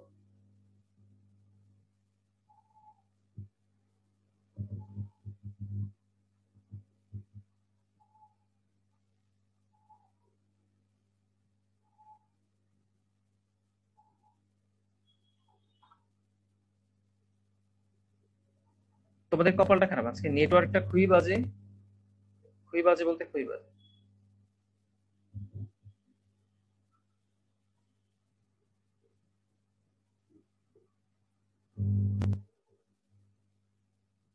তোমরা কি ঠিক মতো শুনছো এখন? জি জি স্যার। স্যার শুনতেছি। আচ্ছা তাহলে প্রথম অংশ কি W1, তাই না? প্রথম অংশের ওইটা আমরা বের করব। প্রথম অংশের আমাদের গামা আর লাগবে হলো এরিয়া। তো গামা এর এরিয়াটা আমরা দেখব। গামাটা কত? আমরা যেহেতু W1টা এখানে আমাদের কনক্রিটের যে ওয়েট, কনক্রিটের ইউনিট ওয়েট কত 23.5 এখানে দেওয়া আছে, তাহলে 23.5 এটা ইনটু এরিয়া। এরিয়াটা কোন এরিয়া? এই যে যে অংশটা দেখতে পাচ্ছ, এই যে উপর থেকে শুরু করে এই যে একদম এই যে এই পর্যন্ত এতটুকু যে অংশটা সেটা, তাহলে তার এরিয়া কত? তার উইডথটা হলো 6, আর তার এই যে হাইটটা, তার পুরো হাইটটা হলো এখানে আমাদের 80, আর এই যে এখানে 4, তাহলে 80 আর 4 84, তাহলে 6 ইন্টু 84 এটা তার এরিয়া, আর 23.5 হলো তার ইউনিট ওয়েট। তাহলে তোমরা যদি এখানে দেখো 6 ইন্টু 84 এটা তার হলো এরিয়া, আর ওই যে 1টা দিয়েছে এখানে, থিকনেস এখানে 1 ধরেছে, আর এখানে ইউনিট ওয়েট হলো 23.5। এভাবে পেয়ে গেলাম আমরা W1। খেয়াল করে দেখো W1টা কোথায় কাজ করবে সেটাও দেখে ফেলি। W1টা কাজ করে কোথায়? এখানে দেখো W1 সেটা একদম সেন্টারের বরাবর, যেহেতু এটা একটা আয়তক্ষেত্র, তো আয়তক্ষেত্রের একদম সেন্টারে কাজ করবে হলো আমাদের এই এই ফোর্সটা, একদম সেন্টারে কাজ করবে। তাহলে সেন্টারটা কোথায় সেটা যদি আমরা দেখি, লিভার আর্মটা আমরা বের করতে চাচ্ছি, যেহেতু মোমেন্ট বের করতে হবে, তো সেই ক্ষেত্রে লিভার আর্মটা আছে এখানে একদম মাঝখানে। খেয়াল করে দেখো এখান থেকে এই পর্যন্ত 50, এই যে এখান থেকে এই যে এই পর্যন্ত এটা হলো আমাদের 50, এটা দিয়ে দেওয়া আছে এখানে 50, আর এখানে হলো এতটুকু হলো 6, এখানে খেয়াল করো এতটুকু হলো 6, আর এতটুকু 6 যদি হয়, তাহলে ঠিক মাঝখানে যদি আমার এই ফোর্সটা কাজ করে, তাহলে ছোট্ট অংশটা এতটুকু হবে 3, তাহলে এখানে 50 আর এখানে হলো আমাদের 3, অর্থাৎ এই যে টো এর যে পয়েন্টটা আছে, এই টো এর এই পয়েন্ট থেকে আমাদের এই W1 এর লিভার আর্মটা হলো 53 এটা। আচ্ছা, এখন যদি একদম প্রথমটাই বলে দিই, তো সেই ক্ষেত্রে দেখো এই যে W1টা এই টো এর সাপেক্ষে খেয়াল করো একটা অ্যান্টি ক্লকওয়াইজ একটা মোমেন্ট তৈরি করবে।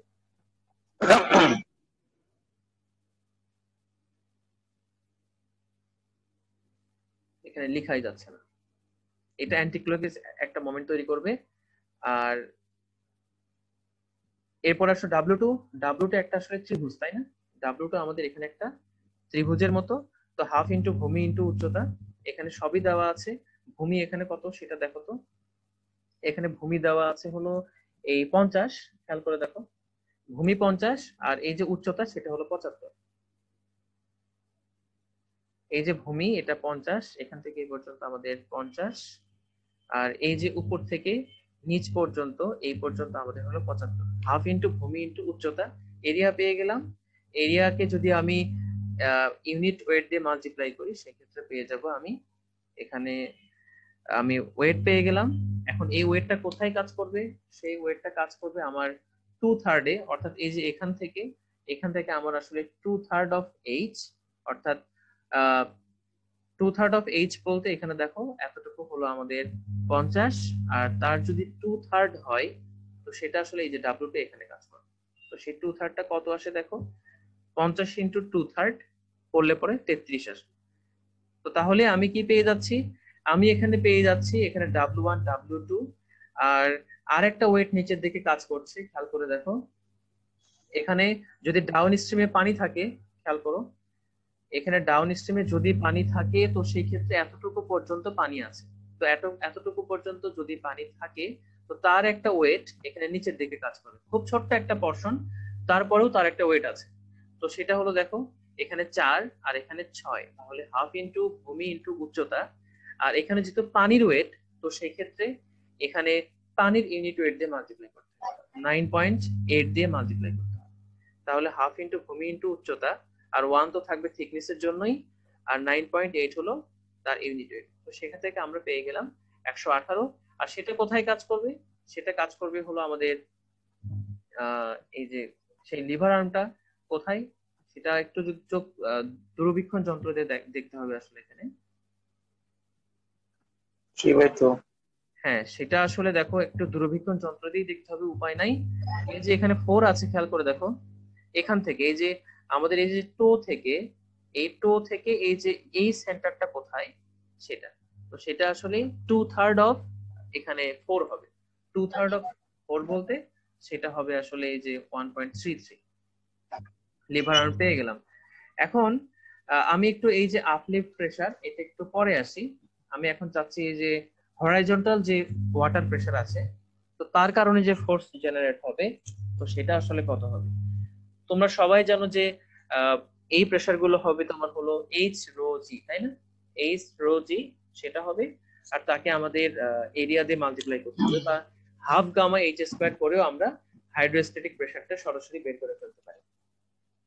তো সেটা যদি দেখো, আমরা সবার আগে একটু দেখি যে হাইড্রোস্ট্যাটিক প্রেসারের মানটা কত। মাইক্রোফোনটা অফ করো একটু, আমজাদ। হ্যাঁ, করেছে।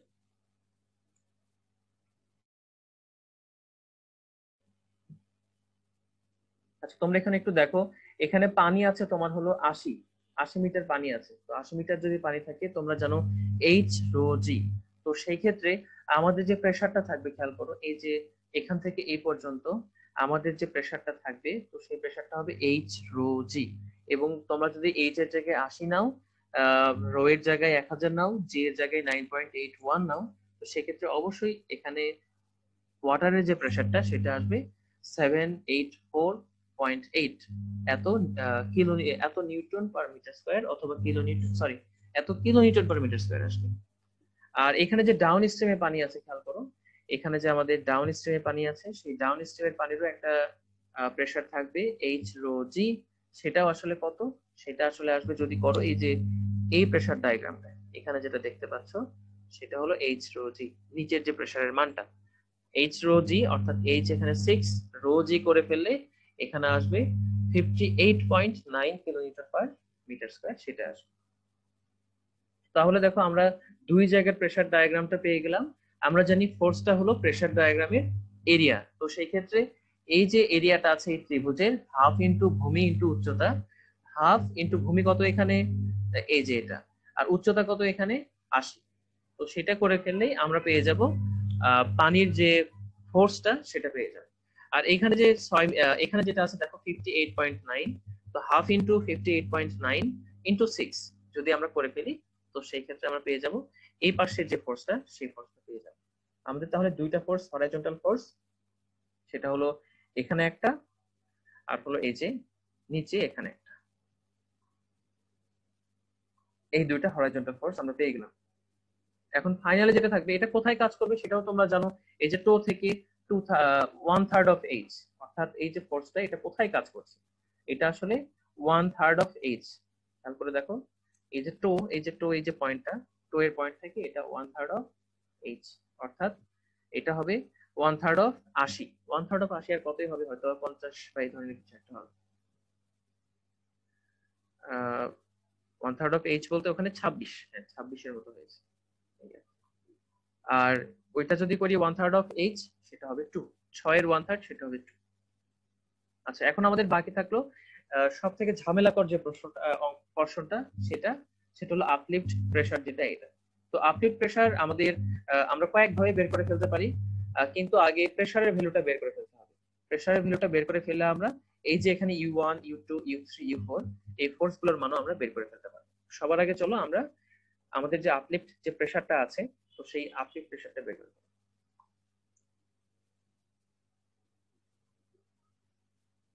তোমরা কি আছো নাকি কোনো সমস্যা হচ্ছে?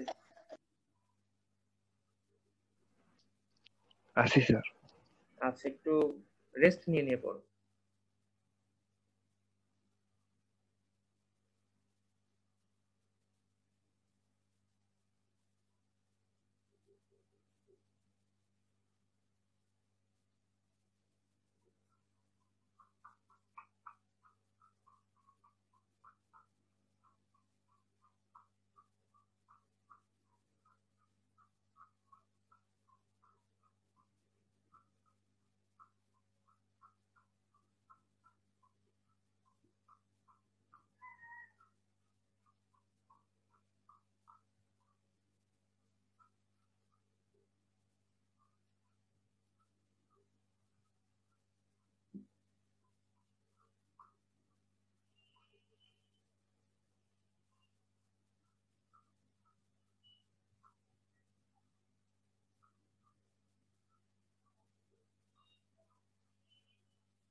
আচ্ছা, তোমরা একটু এই চিত্রে একটু খেয়াল করো। প্রথম যে চিত্রটা দেখতে পাচ্ছ, খেয়াল করে দেখো, আপ স্ট্রিমে এখানে পানি আছে আর ডাউন স্ট্রিমেও এখানে পানি আছে, অর্থাৎ দুই পাশেই পানি আছে। দুই পাশে যদি পানি থাকে তো সেই ক্ষেত্রে আপলিফট প্রেসারটা কত হয় সেটা খেয়াল করো। এখানে যে গভীরতা পর্যন্ত পানি আছে, তো তোমরা জানো এটা এইচ রো জি বা গামা ডাব্লিউ এইচ, এটা হলো প্রেসারের মান। তো আমাদের নিচের দিক থেকে যে প্রেসারটা কাজ করবে আপ স্ট্রিমের এই ফেজটাতে, তো সেটাও হবে এই এই মানটাও হবে আসলে আমাদের এইচ রো জি অথবা গামা ডাব্লিউ এইচ, আপ স্ট্রিমে। আর যদি ডাউন স্ট্রিম হয়, তো ডাউন স্ট্রিমে যেটা হবে, এখানে পানি যদি থাকে এইচ প্রাইম পর্যন্ত, তো সেক্ষেত্রে এখানেও আসলে আমাদের এইচ প্রাইম রো জি অথবা গামা ডাব্লিউ এইচ বলে আমরা এখানকার যে প্রেসারটা সেই মানটা পেয়ে যাব। আচ্ছা, এটা কখন? এটা থাকবে একদমই লিনিয়ার, অর্থাৎ এখানে সম্পর্কটা থাকে একদমই লিনিয়ার। কিন্তু যদি একটা কাজ হয়, যদি আমরা একটা ড্রেনেজ গ্যালারি দিয়ে দিই, তোমরা জানো ড্রেনেজ গ্যালারি পানির প্রেসারটা কমিয়ে দেয়। ড্রেনেজ গ্যালারি দিয়ে পানি ঢুকে আমরা সেটাকে বের করে নিয়ে ফেলতে পারবো, বাইরে বের করে ফেলতে পারবো। তো সেই ক্ষেত্রে দেখো, যেই অংশটাতে ড্রেনেজ গ্যালারি থাকবে সেখানে দেখো, নর্মালি যদি ড্রেনেজ গ্যালারি না থাকতো সেই ক্ষেত্রে প্রেসার ডায়াগ্রামটা, অর্থাৎ প্রেসারটা এরকম থাকতো, অর্থাৎ প্রেসার আরো বেশি থাকতো এই এখানকার পোর্শন গুলোতে। কিন্তু এখানে ড্রেনেজ গ্যালারি দেওয়ার কারণে মাঝখানে প্রেসারটা হঠাৎ করে ফ্ল্যাকচুয়েট করতেছে। তো সেই কারণে আমাদের এই অংশটা প্রেসারটা একটু কমে যাচ্ছে, এবং সেই প্রেসারের মানটা কত খেয়াল করো। তাহলে আপ স্ট্রিমে কত? Gamma W H. ডাউন স্ট্রিমে কত? Gamma W H prime. আর এই যে এই জায়গাটা, এখানে যে প্রেসারটা হবে, এখানকার প্রেসারের মানটা হবে এই যে গামা ডাব্লিউ এইচ, তার সাথে এই পোর্শনটা যোগ হবে। কত সেটা দেখো, গামা ডাব্লিউ এইচ প্রাইম সাথে gamma W H minus gamma W H prime, তার 1/3। এটা হবে আমাদের এই জায়গায় যে প্রেসারের মানটা সেই মান। তাহলে তিনটা জায়গার মানই আমরা পেয়ে গেলাম। আপ স্ট্রিমে গামা ডাব্লিউ এইচ, ডাউন স্ট্রিমে গামা ডাব্লিউ এইচ প্রাইম। আর এখানে অবশ্যই অনেক কম হবে আপ স্ট্রিমের চাইতে, আবার ডাউন স্ট্রিমের চাইতে বেশি হবে। সেটা কত হবে, সেই এক্সপ্রেশনটা আমাদের আসলে এটা। তাহলে তিনটা পয়েন্টের যদি আমি প্রেসারের ভ্যালুটা পেয়ে যাই, তো সেক্ষেত্রে আমরা ইজিলি এখান থেকে আমরা যে আমাদের যে আপলিফট, যে ওয়াটারের যে আপলিফটের কারণে যে ফোর্সটা জেনারেট হবে, সেই ফোর্সের ভ্যালুগুলো আমরা ইজিলি ক্যালকুলেট করতে পারি।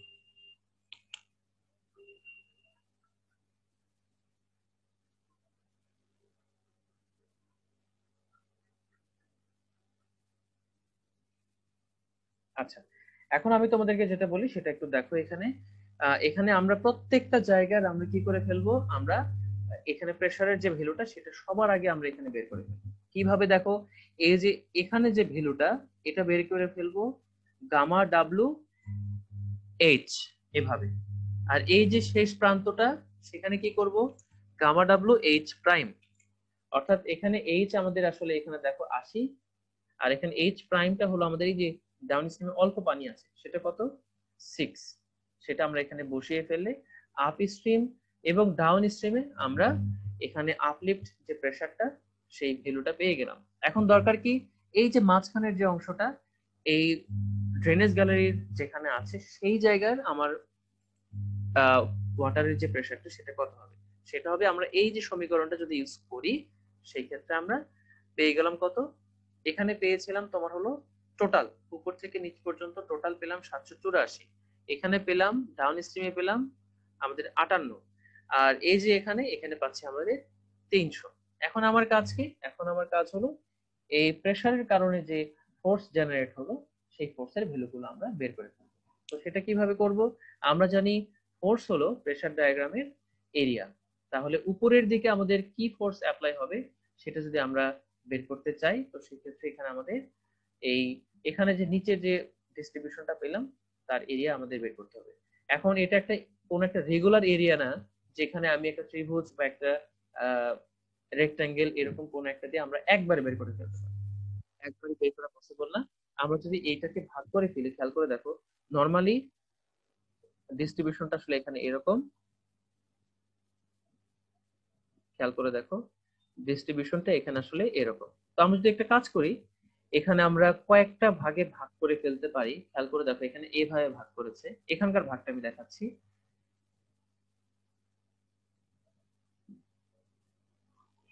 এরকম 4টা ভাগে ভাগ করে ফেলেছে। তো এই 4টার এরিয়া যদি আমি বের করে ফেলতে পারি, তো সেই ক্ষেত্রে আমরা এই 4টা পোর্শনের আমরা লোড ফোর্সটা বের করে ফেলতে পারবো। আর প্রত্যেকটা আবার কত দূরে কাজ করছে সেটাও আমরা বের করে ফেলতে পারবো। তাহলে এখানে সবগুলো ভ্যালু যেহেতু দেওয়া আছে, আমার মনে হয় তোমরা এটা বের করে ফেলতে পারবা। আমি তারপরে একটু দেখাই দিচ্ছি যে এটাকে E1, এটা হলো তোমাদের E1। সবার প্রথমে চলো E1টা, অর্থাৎ এই যে এই ব্লকটা, এই যে প্রথম যে ব্লকটা, এটা আমি করে দেখেছি। চলো, আচ্ছা এটা কত হবে তোমাদেরকে এখান থেকেই বলি। সেটা হলো দেখো, এখান থেকে এই পর্যন্ত এটা হলো 300। তাহলে এরিয়াটা কত হবে? এটা যেহেতু একটা রেক্টেঙ্গেল, তো এই রেক্টেঙ্গেলের এরিয়াটা হবে দৈর্ঘ্য ইনটু প্রস্থ। তো দৈর্ঘ্যটা কত? এই যে দৈর্ঘ্যটা সেটা দেওয়া আছে এখানে 8। ভালো করে খেয়াল করে দেখো, এই যে ড্রেনেজ গ্যালারিটা এখান থেকে 8 মিটার দূরে, এখান থেকে 8 মিটার দূরে। তো তাহলে প্রস্থ এখানে 8 আর উচ্চতা বা দৈর্ঘ্য এখানে 300। তাহলে 8 ইনটু 300 পেয়ে গেলাম। সেটা কত দূরে? এটা যেহেতু একটা রেক্টেঙ্গেল, পুরোটা যদি আমাদের এই যে উইডথটা যদি 8 হয়, এই এতটুকু হবে আমাদের 4। তাহলে এই 4 সাথে এখানে আমাদের আছে হলো 48। তাহলে 4 আর 48 আমাদের এই টো থেকে হবে 52। তাহলে দেখো তোমরা একটু মিলিয়ে নাও, E1টা 300 ইন্টু 8 পেয়ে গেলাম আমরা ফোর্স, আর এই যে 52 পেয়ে গেলাম আমরা টো থেকে লিভার আর্ম বা সেন্ট্রয়েডের দূরত্ব। একইভাবে তোমরা অন্যান্য যে এখানে যেগুলো আছে সেগুলো যদি দেখো, তো সেই ক্ষেত্রে আমরা এই রেসপেক্টিভ লিভার আর্ম গুলো পেয়ে যাব, এখানকার রেসপেক্টিভ ফোর্স গুলো আমরা পেয়ে যাব। তাহলে দেখো এখানে সবগুলো ফোর্সকে সাম আপ করা হয়েছে, এই 3টা ফোর্স। এখানে এই ফোর্স গুলোকে সাম আপ করা হয়েছে। খেয়াল করে দেখো, উপরের যে 3টা ফোর্স এগুলো সবসময় নিচের দিকে কাজ করছে, আর এখানে যে ফোর্স, খেয়াল করে দেখো, এখানকার যে কয়টা force E1, U2, U3, U4 এগুলো উপরের দিকে কাজ করছে। তো আমি যদি ভার্টিক্যাল ফোর্সকে সাম আপ করি, তাহলে আমাদের এই উপরের ওয়েট থেকে, এই যে দেখো ওয়েট, আর এটা হলো আপলিফট, ওয়েট থেকে যদি আমি আপলিফট মাইনাস করি, সেক্ষেত্রে আমরা ভার্টিক্যাল ফোর্স পেয়ে যাচ্ছি 43,050। এটা আমরা পেয়ে গেলাম সামেশন অফ ভি। তাহলে একটা কেবল আমাদের বের হলো। এখন কি করতে হবে? মোমেন্ট বের করতে হবে। মোমেন্ট কি? আমরা যদি যে কোনো একটা ফোর্সকে আমাদের লিভার আর্ম দিয়ে মাল্টিপ্লাই করে আমরা মোমেন্ট পেয়ে যাব। এখানে মোমেন্ট গুলো, রেসপেক্টিভ মোমেন্ট গুলো আমরা এখানে পেয়ে যাব। এখানে সবগুলো মোমেন্ট আমরা এখানে পেয়ে গেলাম মনে করো। আর নিচে আরো মোমেন্ট আছে, এই যে হরাইজন্টাল যে ফোর্স গুলো, তার মোমেন্ট গুলো আমরা পেয়ে গেলাম। তো সব মিলিয়ে খেয়াল করো, এখানে যত মোমেন্ট আছে, এখানে যত মোমেন্ট আছে এই উপর থেকে নিচ পর্যন্ত, সবগুলো মোমেন্টকে সাম আপ করলে আমরা এইরকম একটা মোমেন্ট পাচ্ছি। এটাই হলো সামেশন অফ এম। এটা হলো সামেশন অফ এম, আর এটা হলো সামেশন অফ ভি। এটাই আমাদের আসলে দরকার। এখন খেয়াল করে দেখো, এখানে পজিটিভ নেগেটিভ বলা হয়েছে কেন? ক্লকওয়াইজ আর অ্যান্টি ক্লকওয়াইজ, এই জন্যই আসলে পজিটিভ আর নেগেটিভ বলা হয়েছে। তোমরা ক্লকওয়াইজ কোনটা আর হলো অ্যান্টি ক্লকওয়াইজ কোনটা সেগুলো সবাই জানো, আমি সেই ক্ষেত্রে আর বললাম না। শুধু এতটুকু দেখো কিরকম হবে। এই যে আমাদের এখানে যে W1 আছে, খেয়াল করে দেখো, এই W1টা কাজ করবে, এই যে W1টা কাজ করবে টো এর রেসপেক্টে অ্যান্টি ক্লকওয়াইজ। আবার এই W2টা টো এর রেসপেক্টে কাজ করবে অ্যান্টি ক্লকওয়াইজ। আবার এই যে এখানে পানির যে ওয়েটটা, সেটা তো আরো সরে আছে, এটাও আসলে অ্যান্টি ক্লকওয়াইজ কাজ করবে। আর খেয়াল করো, এখানে আমাদের এই যে আপলিফট প্রেসারটা, খেয়াল করে দেখো, E1 সেটা এইভাবে কাজ করবে, U4 সেটা এইভাবে কাজ করবে। অর্থাৎ তারপর দেখো, আবার এখানে যে হরাইজন্টাল যে ফোর্সটা আছে, হরাইজন্টাল ফোর্সটা টো এর রেসপেক্টে এরকম করে কাজ করবে। আর আর এখানে যে হরাইজন্টাল ফোর্স বাম দিকে আছে, সেটা টো এর রেসপেক্টে এইভাবে বাম দিকে এইভাবে কাজ করবে। তো যেগুলো ডান দিকে কাজ করছে এখানে, সেগুলোকে এখানে নেগেটিভ বলা হয়েছে, আর বাম দিকে যেগুলো কাজ করা হয়েছে সেগুলো আমাদের পজিটিভ। ঠিক আছে? এই পজিটিভ মোমেন্ট যেগুলো আছে আর নেগেটিভ মোমেন্ট যেগুলো আছে, তোমরা যদি প্লাস মাইনাস করো, সেই ক্ষেত্রে তোমরা এরকম একটা মোমেন্ট পেয়ে যাচ্ছ, অর্থাৎ অ্যান্টি ক্লকওয়াইজ মোমেন্ট পেয়ে যাচ্ছ, যেটা স্ট্রাকচারকে কলাপস থেকে রক্ষা করবে। এরকম একটা ব্যাপার। তো তাহলে দেখো, আমি এম পেয়ে গেলাম, এখানে ভি পেয়ে গেলাম, তাহলে আমাদের কাজটা কি? আমাদের ই বের করা। চলো আমরা একটু ই বের করি। তাহলে আমাদের এই যে এম আছে তাকে যদি আমি ভি দ্বারা ভাগ করি, তো সেক্ষেত্রে আমরা পেয়ে যাব আসলে আমাদের রেজাল্টেন্ট কোথায় কাজ করছে সেটা পেয়ে যাব। সেটা কোথায়? দেখো আমি এখানে সবগুলো মোমেন্ট, এটা ধরো টো, খেয়াল করো, এটা মনে করো টো, সবগুলো মোমেন্ট আমি টো এর রেসপেক্টে ক্যালকুলেট করেছি। তাহলে আমরা যে এক্স বার পেলাম, অর্থাৎ এটা যদি রেজাল্টেন্ট হয়, রেজাল্টেন্টটা যদি আমাদের এখানে কাজ করে, তো সেই ক্ষেত্রে এই যে এখান থেকে এতটুকু, এটা আমাদের হবে আসলে এই যে এটা, এই এতটুকু অংশ হবে আমাদের আসলে এক্স বার। তো আমাদের যে কাজটা করতে হবে, আমাদের দরকার আসলে ই, আমাদের ই লাগবে। তো সেই ক্ষেত্রে আমাদের যে কাজটা করতে হবে, দেখো পুরোটা, এখানে আমাদের পুরোটা হলো বি, পুরোটা আমাদের বি, এই যে বেসটা যেটা আছে পুরো বেসটা আমাদের বি। তো সেই বেজের এতটুকু হলো অর্ধেক, এতটুকু হলো অর্ধেক। আমি এই অর্ধেক থেকে যদি এক্স বার বাদ দিই, তো সেই ক্ষেত্রে পেয়ে যাব আমি আসলে ই। তো তাহলে ইটা কি? ইটা হলো আমি যদি বেজের অর্ধেক থেকে আমি যদি এক্স বারটাকে মাইনাস করে ফেলি, সেই ক্ষেত্রে আমরা পেয়ে যাব আমরা এক্সেন্ট্রিসিটি ই পেয়ে গেলাম। এখন কি আমরা এখানে যদি মানটা বসিয়ে দিই ই, ভি এবং বি এর, তো সেক্ষেত্রে আমরা এখানে কিছু পাচ্ছি এবং সেখানে প্লাস মাইনাস যদি নিয়ে চিন্তা করি, তো সেই ক্ষেত্রে আমাদের পি ম্যাক্সিমাম পাচ্ছি আমাদের 1587, আর পি মিনিমাম পাচ্ছি, সেটা পাচ্ছি কোথায়? পি ম্যাক্সিমাম পাচ্ছি আসলে আমরা টোতে, আর পি মিনিমামটা পাচ্ছি আমরা আসলে হিলে, সেটাও এখানে চলে আসলো।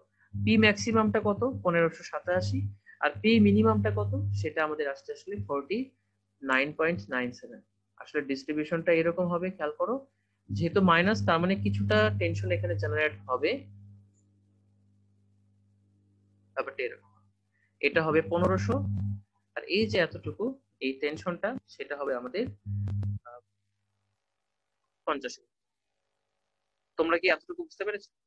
আর এই মানগুলো যদি বসাও পি প্রাইম আর এই যে পি ভি, তো সবগুলো মান যদি বসাও, এখানে মানগুলো যদি বসাও, তো সেই ক্ষেত্রে আমরা সিগমার যে ভ্যালুটা পাচ্ছি, অর্থাৎ মেজর যে স্ট্রেসটা, সেই মেজর স্ট্রেসটা পাচ্ছি আমরা 2267। আর প্রশ্নে দেওয়া আছে যে অ্যালোয়েবল কনক্রিটের যে অ্যালোয়েবল স্ট্রেস, তো সেটা হলো আমাদের 2500। তো তার মানে স্ট্রেস আসতেছে 2200, আর আমাদের স্ট্রেস নেওয়ার ক্ষমতা আছে অ্যালোয়েবল 2500। এটা ডিজাইনটা ওকে। আচ্ছা, আর যদি এরকম হয় যে আমাদের শেয়ার স্ট্রেসটা কত, শেয়ার স্ট্রেসটা ওই মানগুলো বসাতে হবে, তো সেই ক্ষেত্রে আমরা পেয়ে যাব 10 পয়েন্ট কি 1019 এরকম কিছু একটা পেয়ে যাব শেয়ার স্ট্রেস। তো আমাদের এখানে যে প্রশ্নটা ছিল, এই প্রশ্নটা আসলে এতটুকুই। আর এখানে আরেকটা ব্যাপার আছে যে tan স্কয়ার আলফা আর হলো sec স্কয়ার আলফা, সেটা তোমরা কিভাবে বের করবে? তো তোমরা জানো tan থিটা ইকুয়ালস টু লম্ব বাই ভূমি, সেখান থেকে বের করে ফেলতে পারবে। তোমরা কি শুনতে পাচ্ছো? জি স্যার।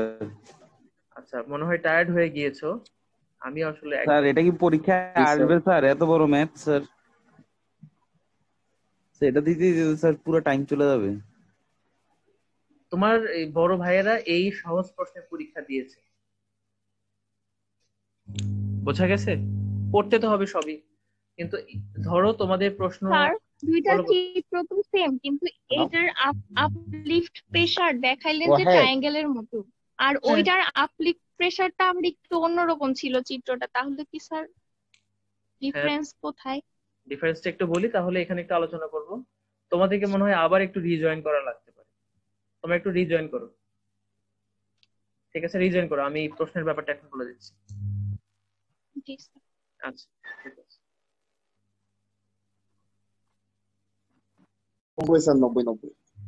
আচ্ছা, তাহলে দেখো এখানে 90 আর হলো 6 গুণ করলে কত হবে? 540। আচ্ছা, যেটাই হোক না কেন, তাকে আমি কি করবো, তাকে আমি কনক্রিটের ইউনিট ওয়েট দিয়ে যদি মাল্টিপ্লাই করি, সেক্ষেত্রে আমি পেয়ে যাবো W1। তাহলে চলো W1টা আমি লিখে ফেলি। এখানে যে W1, লেখাটা খুব টাফ।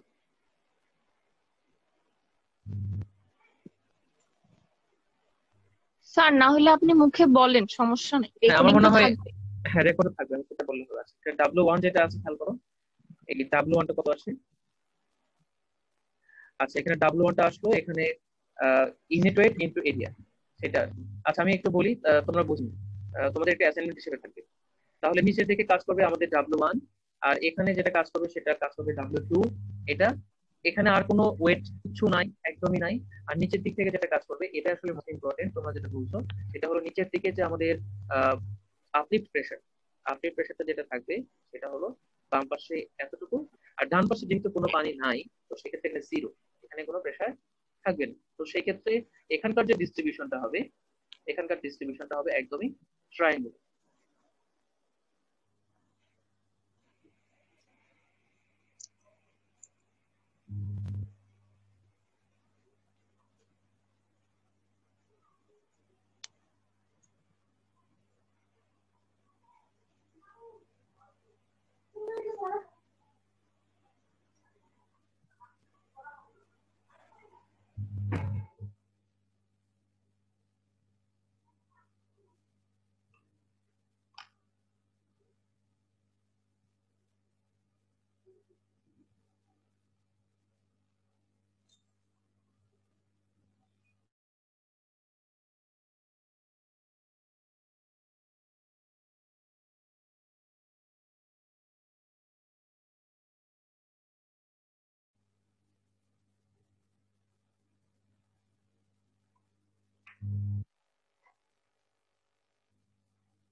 আচ্ছা তোমরা বলো তো এখানে বাম পাশে প্রেসারটা কত হবে? বাম পাশের যে ওয়াটার প্রেসারটা সেটা কত হবে? এখানে 90 ছিল তাই না? তাহলে বাম পাশে যে প্রেসারটা হবে সেটা হবে এইচ রো জি। এইচ রো জি বলতে আমাদের এইচ হলো এখানে 90, আর এই যে এখানে জিটা হলো 9.8, আর এইচ রো জি এটা তো আমাদের প্রেসার। হ্যাঁ খেয়াল করো, তাহলে এইচটা হলো 90, রোটা হলো 1000, আর জিটা হলো 9.8। সেটা যদি মাল্টিপ্লাই করো এখানে একটা ভ্যালু তোমরা পেয়ে যাবে এই জায়গাটা। আর এখানে যেটা বাম পাশে ডাউন এটা স্ট্রিম, কি 90, এটা কি 90 হবে নাকি 85 হবে? 85 হবে, সরি এই যে 85 হবে, এই যে 85 হবে, মাথায় তো পানি নাই, 85 হবে। তাহলে 85 ইন্টু 1000 ইন্টু 9.8, তাহলে পেয়ে যাবে এই পাশের প্রেশারটা, আর এই পাশের প্রেশারটা একদম শূন্য। আর এখানে একটাই এরিয়া, তো সেক্ষেত্রে উপরের দিকে যে ফোর্সটা কাজ করবে সেই ফোর্সটা হবে আমার এই প্রেশার ডায়াগ্রামের মান। প্রেশার ডায়াগ্রামের মানটা কত হবে? হাফ ইন্টু ভূমি ইন্টু উচ্চতা। ভূমিটা কত? এখানে 66, দেখো ভূমি এখানে দেওয়া আছে 66 ভূমি, আর উচ্চতাটা এখানে আমাদের যে মানটা আসবে সেটা, তাহলে ভূমি ইন্টু উচ্চতা ইন্টু হাফ। সেক্ষেত্রে আমরা এই ফোর্স, আপলিফট ফোর্স একটাই পেয়ে যাচ্ছি। আচ্ছা, আর ডান দিক থেকে আহ এই দিক থেকে একটা হাইড্রোস্ট্যাটিক ফোর্স কাজ করবে, সেটা হবে আমাদের এইচ রো জি করে ওইভাবে করে ফেলতে পারো, অথবা ডিরেক্ট ফোর্সের মান বের করে ফেলতে পারো যে হাফ গামা এইচ স্কোয়ার, এভাবেও করতে পারো। অথবা এখানে একটা ট্রায়াঙ্গেল তোমরা বানাতে পারো এইচ রো জি এভাবে বানিয়ে এখানকার এরিয়াটা ক্যালকুলেট করলে আমরা এই ফোর্সের মানটা পেয়েছি একই যেভাবে খুশি সেই ফোর্সটা। তাহলে আমাদের এখানে আসলে মাত্র 4টা ফোর্স, ঠিক আছে? তো ভার্টিক্যাল ফোর্স যদি সাম আপ করো, শুধুমাত্র ভার্টিক্যাল ফোর্স যদি সাম আপ করো, সেই ক্ষেত্রে W1 আর W2 আর এই যে আপলিফট, এই তিনটা W1 আর W2 নিচের দিকে পজিটিভ, আর এখানে আপলিফট যে প্রেসারটা উপরের দিকে সেটা নেগেটিভ। শেষ। ওজন থেকে জাস্ট আপলিফট মাইনাস করে ফেললেই তোমরা সামেশন অফ ভি পাবে। আর মোমেন্ট ক্যালকুলেট করার জন্য লিভার আর্ম করতে হবে, মাত্র 4টা ফোর্সে লিভার আর্ম বের করার কোনো ব্যাপারই না। এখানে W2 কোথায় কাজ করবে? সেটা অ্যান্টি ক্লকওয়াইজ কাজ করবে। এখানে এই যে W1টা এটাও অ্যান্টি ক্লকওয়াইজ কাজ করবে। আর এই যে এখানে ইউটা কাজ করবে আসলে ক্লকওয়াইজ। আর এই যে এখানে আমাদের হাইড্রোস্ট্যাটিক ফোর্স সেটাও কাজ করবে আসলে ক্লকওয়াইজ। ক্লকওয়াইজ দুইটা, অ্যান্টি ক্লকওয়াইজ। Clockwise।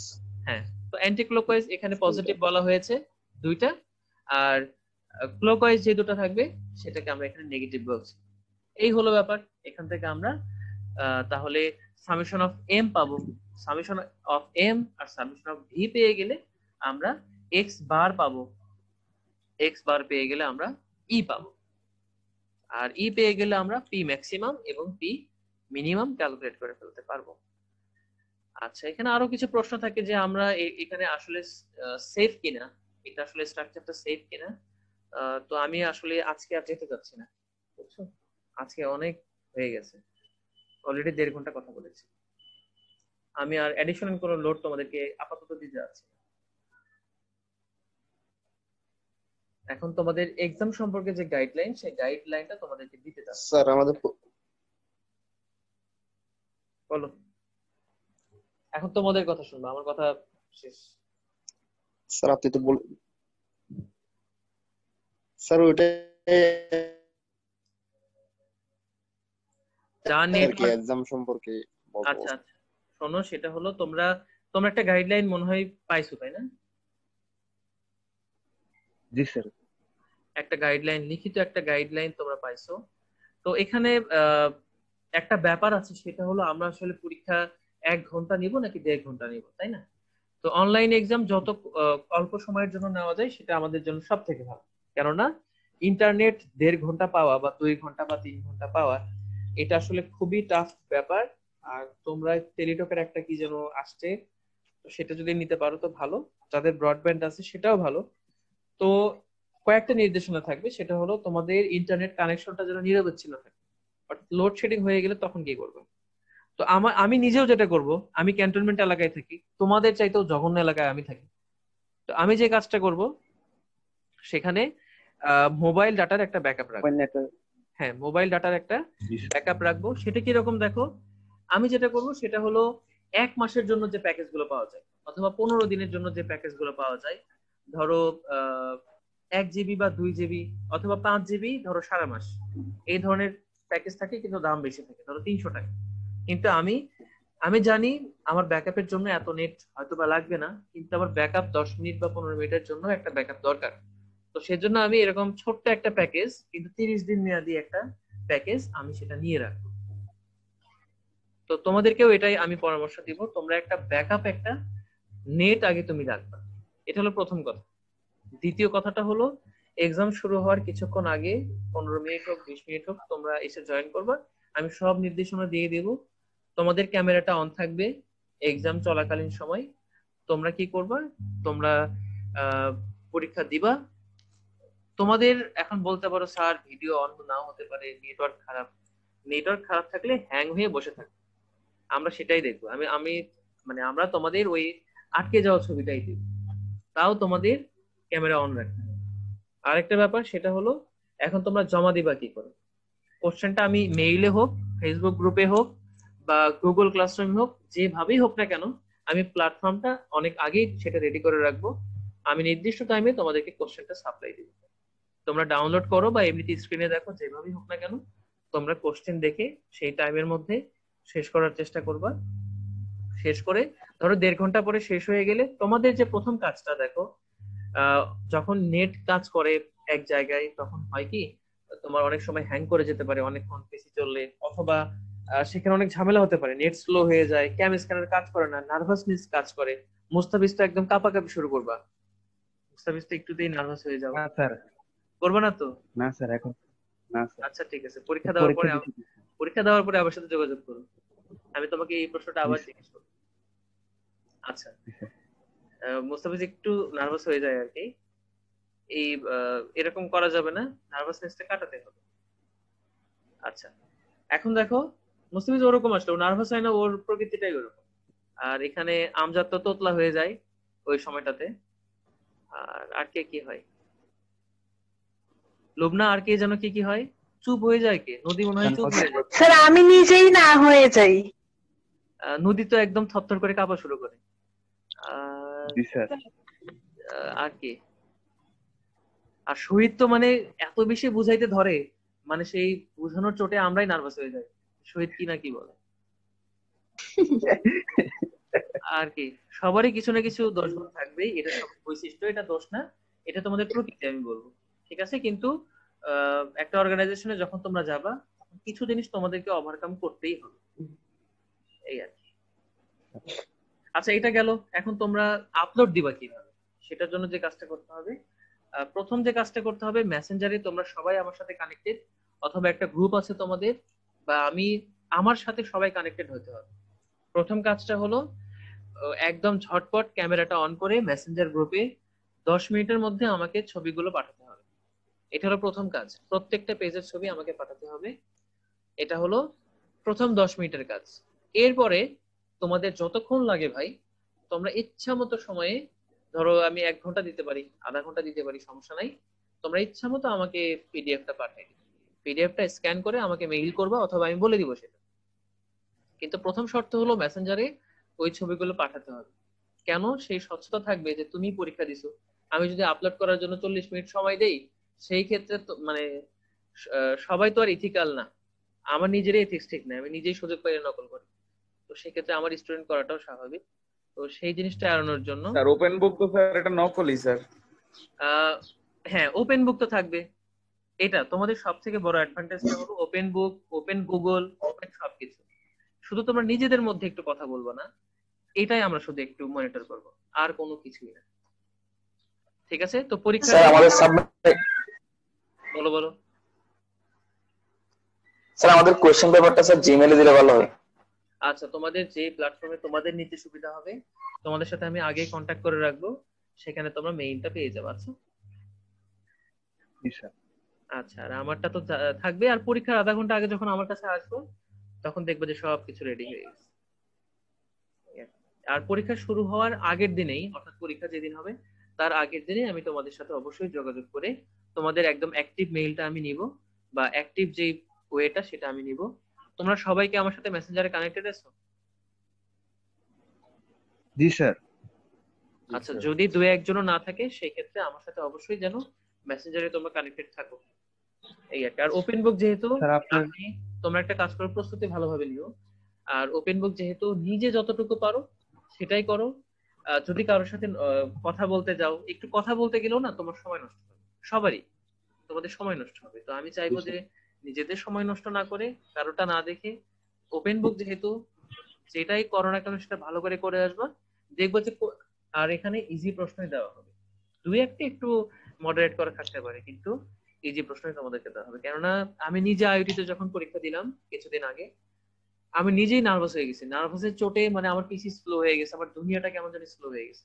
আমার 1.5 ঘন্টা সময় কোন দিক দিয়ে চলে গেল আমি জানি না। পরীক্ষাটা মাশাআল্লাহ খুবই জঘন্য হয়েছে। শেষ পরীক্ষাটা, প্রথম পরীক্ষাটা ভালো হয়েছে। তো পরীক্ষার সময় স্যার এরকম টাইম মোবাইল তাড়াতাড়ি চলে যায় স্যার, বোঝা যায় না। জি হ্যাঁ, স্যার, টাইম চলে যায় অনেক জলদি। এই জন্যই তো তোমরা স্যার আমাদের কি শুধু ম্যাথ থাকবে নাকি থিওরি প্লাস ম্যাথ এরকম? তোমাদের থিওরিও থাকবে। ঠিক আছে, থিওরি বলতে ছোট ছোট যেটা তোমরা পারবা। তোমরা পুরা ফুল এক্সামের প্রিপারেশন নাও ভাই, এটা হলো মূল কথা। কিন্তু ম্যাথ থাকবে ছোট ছোট, ম্যাথ থাকবে একদমই ছোট। বোঝা যাচ্ছে? এই আর কি। অর্থাৎ অর্থাৎ পুরো একটা ম্যাথ দিতে পারি। ধরো আমি যদি এই এই প্রশ্নটা দিই, তোমাদের তো 40 মিনিট লাগবে শুধু এই একটাই শেষ, বা 30 মিনিট লাগবে এই একটাই শেষ। 1 ঘন্টা লাগবে স্যার, 1 ঘন্টা। স্যার আমাদের অ্যাসাইনমেন্টের ওই ম্যাথটা বাদ দিন স্যার, ওইটা অনেক বড়। কোনটা? এই যে স্যার আমরা অ্যাসাইনমেন্ট দিলাম যে একটা, সেকেন্ড তোমাদের অ্যাসাইনমেন্ট। তোমাদের কি মাথা নষ্ট? আমাকে কি আজ পর্যন্ত এরকম পাইছো যে মাথা নষ্ট করা কোশ্চেন দিছি? আচ্ছা, আর আচ্ছা তোমাদেরকে দেখাই ওই ধরনের প্রশ্ন কি থাকতে পারে, আমি তোমাদেরকে বলি। এটা গতবারের প্রশ্ন, এই জন্য দেখাচ্ছি। এই যে দেখো, এই যে পাইল গুলো আছে, এই পাইল গুলো কোথায় ওয়াটার প্রেসার কত হবে, এই কি যেন এরকম যেন ছিল একটা, তোমাদের এটা কি ছিল, তোমাদের পার্সেন্টেজ অফ প্রেসার কত হবে। তো সেখানে দেখো আমি এই সবগুলো পাইলে যদি তোমাদের ক্যালকুলেট করতে দেই, তোমাদের জীবন মাশাআল্লাহ বের হয়ে যাবে। তো আমি তো ওদেরকেই প্রশ্ন দিয়েছিলাম। দেখো ওদেরকে আমি কি করেছিলাম, দেখো না এটা না, ওদেরকে আমি দিয়েছিলাম যে ফার্স্ট পাইল আর হলো লাস্ট পাইল, এই দুটা দিয়েছি। তোমাদের জন্য ধরো আমি প্রথম পাইলটা শুরু দিলাম, বা লাস্ট পাইল শুরু দিলাম, অথবা শুধু এই পাইলটা দিলাম, একটা পাইলে দিলাম, সেটা তো 15 মিনিটে করা সম্ভব। তারপর এইদিকে আসো, এইদিকে দেখো এখানে একটা গ্র্যাভিটি ড্যাম, গ্র্যাভিটি ড্যামের এখানে কিছু জিনিসপত্র আছে, কথার কথা। তো সেখানে আরো কি যেন করতে বলেছিলাম, আচ্ছা যাই, ওয়ার ব্যারেজের পার্থক্য দিয়েছিলাম, তারপর ড্রেনেজ গ্যালারি কেন দেওয়া হয়, তারপর এই যে এখানে এই প্রশ্নটা তোমাদের করিয়েছিলাম, একটু এখানে চেঞ্জ করে দিয়েছি। হ্যাঁ, তো এই জিনিসটা দিয়েছিলাম। তো কথা হলো ছোট আকারে আসবে, প্রস্তুতি সম্পূর্ণটাই নাও, ছোট আকারে আসবে। আর ওই যে আর এখন যদি সাজেশন বলো, সাজেশনটা কি হবে? সাজেশনটা হলো প্রত্যেক চ্যাপ্টারের আগে থিওরি ছিল, এই চ্যাপ্টারের আগে কিন্তু আমি তোমাদেরকে অনেকগুলো থিওরি পড়িয়েছি। এগুলো আসবে না, এই যে এখানে দেখছো এগুলো আসবে না, এগুলো আসবে না। কি কি কারণে ফেল করতে পারে এই ধরনের কিছু ছোট দু একটা প্রশ্ন আসতে পারে একদম 2 লাইনে। তারপর হলো উপরের দিকে কিছু ছিল যে, চলো দেখাচ্ছি, ড্রেনেজ গ্যালারি কেন দেওয়া হয়, এই ধরনের প্রশ্ন। এডিশনাল কোনো চাপ তোমাদেরকে দেওয়া হয়, এই যে ফোর্স, কি কি ফোর্স অ্যাপ্লাই হতে পারে। এখন যদি এগুলো তো সব দেখে দেখে লেখা যাবে। হ্যাঁ একটু এগুলো টুকটাক যদি একটু দেখো, আমার মনে হয় বানায় বানায় লেখা যায়। এই হলো ব্যাপার। তোমরা আমাকে চেনো, তোমরা আমাকে 3 বছর 2.5 বছরের বেশি ধরে দেখতেছো। আমি কেমন প্রশ্ন করি, এতটুকু তো মাইন্ড রিড করতে পারার কথা। যদি না করতে পারো তাহলে তোমরা আমার ছাত্র কিনা সন্দেহ আছে। সহজ স্যার বাংলা। এগুলো তো স্যার ফ্রিতে দেখে দেখে লেখা যাবে স্যার, কোনটা? থিওরি গুলো স্যার। পিডিএফ থেকে দেখে দেখে লেখা যাবে এরকম কিছু আমি দিবই না, এত সস্তা। প্রশ্নটার এই যে প্রশ্নটা সমস্যা স্যার, থেকে ওপেন বুক করলে তো স্যার সেম টু সেম দিবেন না। আচ্ছা জি স্যার, কোনো সেটাই তো কথা। আছে, স্যার। আচ্ছা ঠিক আছে, যাও। থিওরি আমি আসলে কোশ্চেন করব হলো 70 এর মধ্যে ধরো 35, সেই 35-এর 30 নাম্বার থাকবে ম্যাথ, আর 5 নাম্বার থাকবে। স্যার আমাদের কি 70 পরীক্ষা হবে স্যার? তাই বলতেছি স্যার তোমরা 50-এ পরীক্ষা না? সরি 50 না স্যার? 50, সরি 50-এ পরীক্ষা, 50-এর মধ্যে 25 আমার, তাই না? সেই 25-এর মধ্যে 20 নাম্বার থাকবে ম্যাথ, আর 5 নাম্বার থাকবে হলো থিওরি। থিওরি। আরো কমাই দিব? না স্যার, হ্যাঁ স্যার। না না স্যার, 25 নাম্বার পারলে ম্যাথ, 25 নাম্বারে ম্যাথ। স্যার পারলে একটা ম্যাথ দিয়ে দেন 25 নম্বরে। আরে বাবারে, জি স্যার। না পারলে যে 25 দেয়। থিওরিটা টোটালি বাদ দেন স্যার। আচ্ছা ঠিক আছে। থিওরি বাদ স্যার, স্যার থিওরি একদম বাদ। না ওইটা করা যাবে না, তাহলে শহীদ শুধু কোপাবে, বুঝছো? শহীদ এমন কোপ দেবে তোমাদের সব নাম্বার শহীদ একাই নিয়ে যাবে, শহীদের একাই সেই নাম্বার পাবে। আচ্ছা ঠিক আছে, তোমরা কোথায় গেলা? এখানে নদী, লুবনা, কণিকা, সুন্নাতুল, আমজাদ। আজকে সবাই আসছিল কিন্তু সাজ্জাদ মনে হয় চলে গেছে। আর কি চলে গেছে? সাজ্জাদ আর আরিফ। আচ্ছা ঠিক আছে, সমস্যা নাই। তোমরা আর কিছু বলবা? আর কিছু যদি বলার না থাকে তাহলে পরীক্ষার আগে এটাই শেষ। আর তোমাদেরকে বলি তোমরা কি কাজ করবে সেটা আমি তোমাদেরকে বলি। সেটা হলো এই যে লাস্টে যেটা দেখছো, তাই না? এই যে এটা আমি তোমাদেরকে এই মেসেঞ্জার গ্রুপে বা শহীদকে আমি একটা ছবি তুলে এই প্রশ্নটাই পাঠিয়ে দিব। তো এটাই তোমরা একটু অ্যাসাইনমেন্ট হিসেবে পাঠাবা, ঠিক আছে? স্যার আর অ্যাসাইনমেন্ট না দিলে হবে না স্যার, আমরা তো অলরেডি 3টা দিছি স্যার। অ্যাসাইনমেন্টের আগে 2-3টা দিছি স্যার। আচ্ছা ঠিক আছে, তাহলে দরকার নাই। তাহলে তোমরা একটা কাজ করো, সেটা হলো শুধুমাত্র গ্র্যাভিটি ড্যামের উপরেই এই ধরনের একটা প্রশ্ন আমি সিটি নিব, ঠিক আছে? এটা পরীক্ষার দিনে নেব, পরীক্ষা শেষ হয়ে গেলে আমি তখন নিব। আচ্ছা কোনটা স্যার? এটা এই যে সামনে যেটা দেখতে পাচ্ছ এই ধরনের একটা প্রশ্ন, জি এই স্যার। টাইপেরই একটা চিত্র হবে, সেটাই তোমাদেরকে আমি সিটি হিসেবে নিব। যাও, মনে থাকবে? জি স্যার। জি স্যার। আচ্ছা ঠিক আছে, তো পরীক্ষার জন্য বেস্ট অফ লাক। আর বেশি পড়তে যাও না, ম্যাথ গুলো ভালো করে করো। বেশি পড়ার দরকার নাই, ম্যাথ গুলো একটু বুঝে বুঝে করো, এই আর কি। আর জি স্যার। আমি দরকার হলে তোমাদেরকে স্যার আমি গতবারের যে কোশ্চেনটা দাঁড়াও স্যার আমি মিলে অ্যাসাইনমেন্ট পাঠাইছি। আচ্ছা ঠিক আছে। আর এই যে এখানে আজকে রেকর্ডিং ক্লাসটা স্যার দিয়ে দিলে ভালো হয়।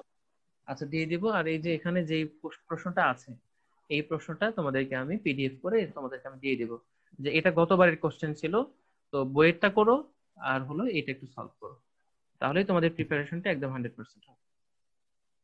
স্যার কোশ্চেন কতক্ষণ আগে দেওয়া হবে? স্যার 10 মিনিট 5 মিনিট এরকম আগে দেওয়া হবে স্যার? 5 মিনিট আগে দেওয়া হবে, ঠিক আছে? তো আমার মনে হয় তোমরা সব গাইডলাইন পেয়ে গিয়েছো। আমি তোমাদের সাথে যোগাযোগ করব পরীক্ষার আগের দিন আমি সবকিছু কনফার্ম করে রাখবো, তাহলে পরীক্ষার দিন আর কোনো ঝামেলা হবে না, এই আর কি। আর স্যার বলো কোশ্চেন ছিল স্যার। বলো। স্যার আপনার স্যার কি মেসেঞ্জারে ইন্ডিভিজুয়ালি স্যার পাঠাবো, ছবি পাঠাবো, নাকি স্যার একটা গ্রুপ খুলে স্যার আপনাকে স্যার ওইটাতে স্যার পাঠাবো স্যার পরীক্ষার যে? আচ্ছা আমি দেখি, আমি তোমাদেরকে সেটা পরে বলবো। সমস্যা নেই। আমি তোমার থেকে আগের দিন একটা মিটিং ডেকে 15 মিনিটের একটা মিটিং ডেকে আমি চাচ্ছি আগের দিনেই ঝামেলাটা মিটিয়ে রাখবো, পরীক্ষার দিন আমি তোমাদের সাথে কোনো ঝামেলা করতে পারবো। জি স্যার। আচ্ছা ঠিক আছে, আচ্ছা ওকে, তোমরা ভালোভাবে প্রস্তুতি নাও। আচ্ছা ঠিক। আসসালামু আলাইকুম। আসসালামু আলাইকুম।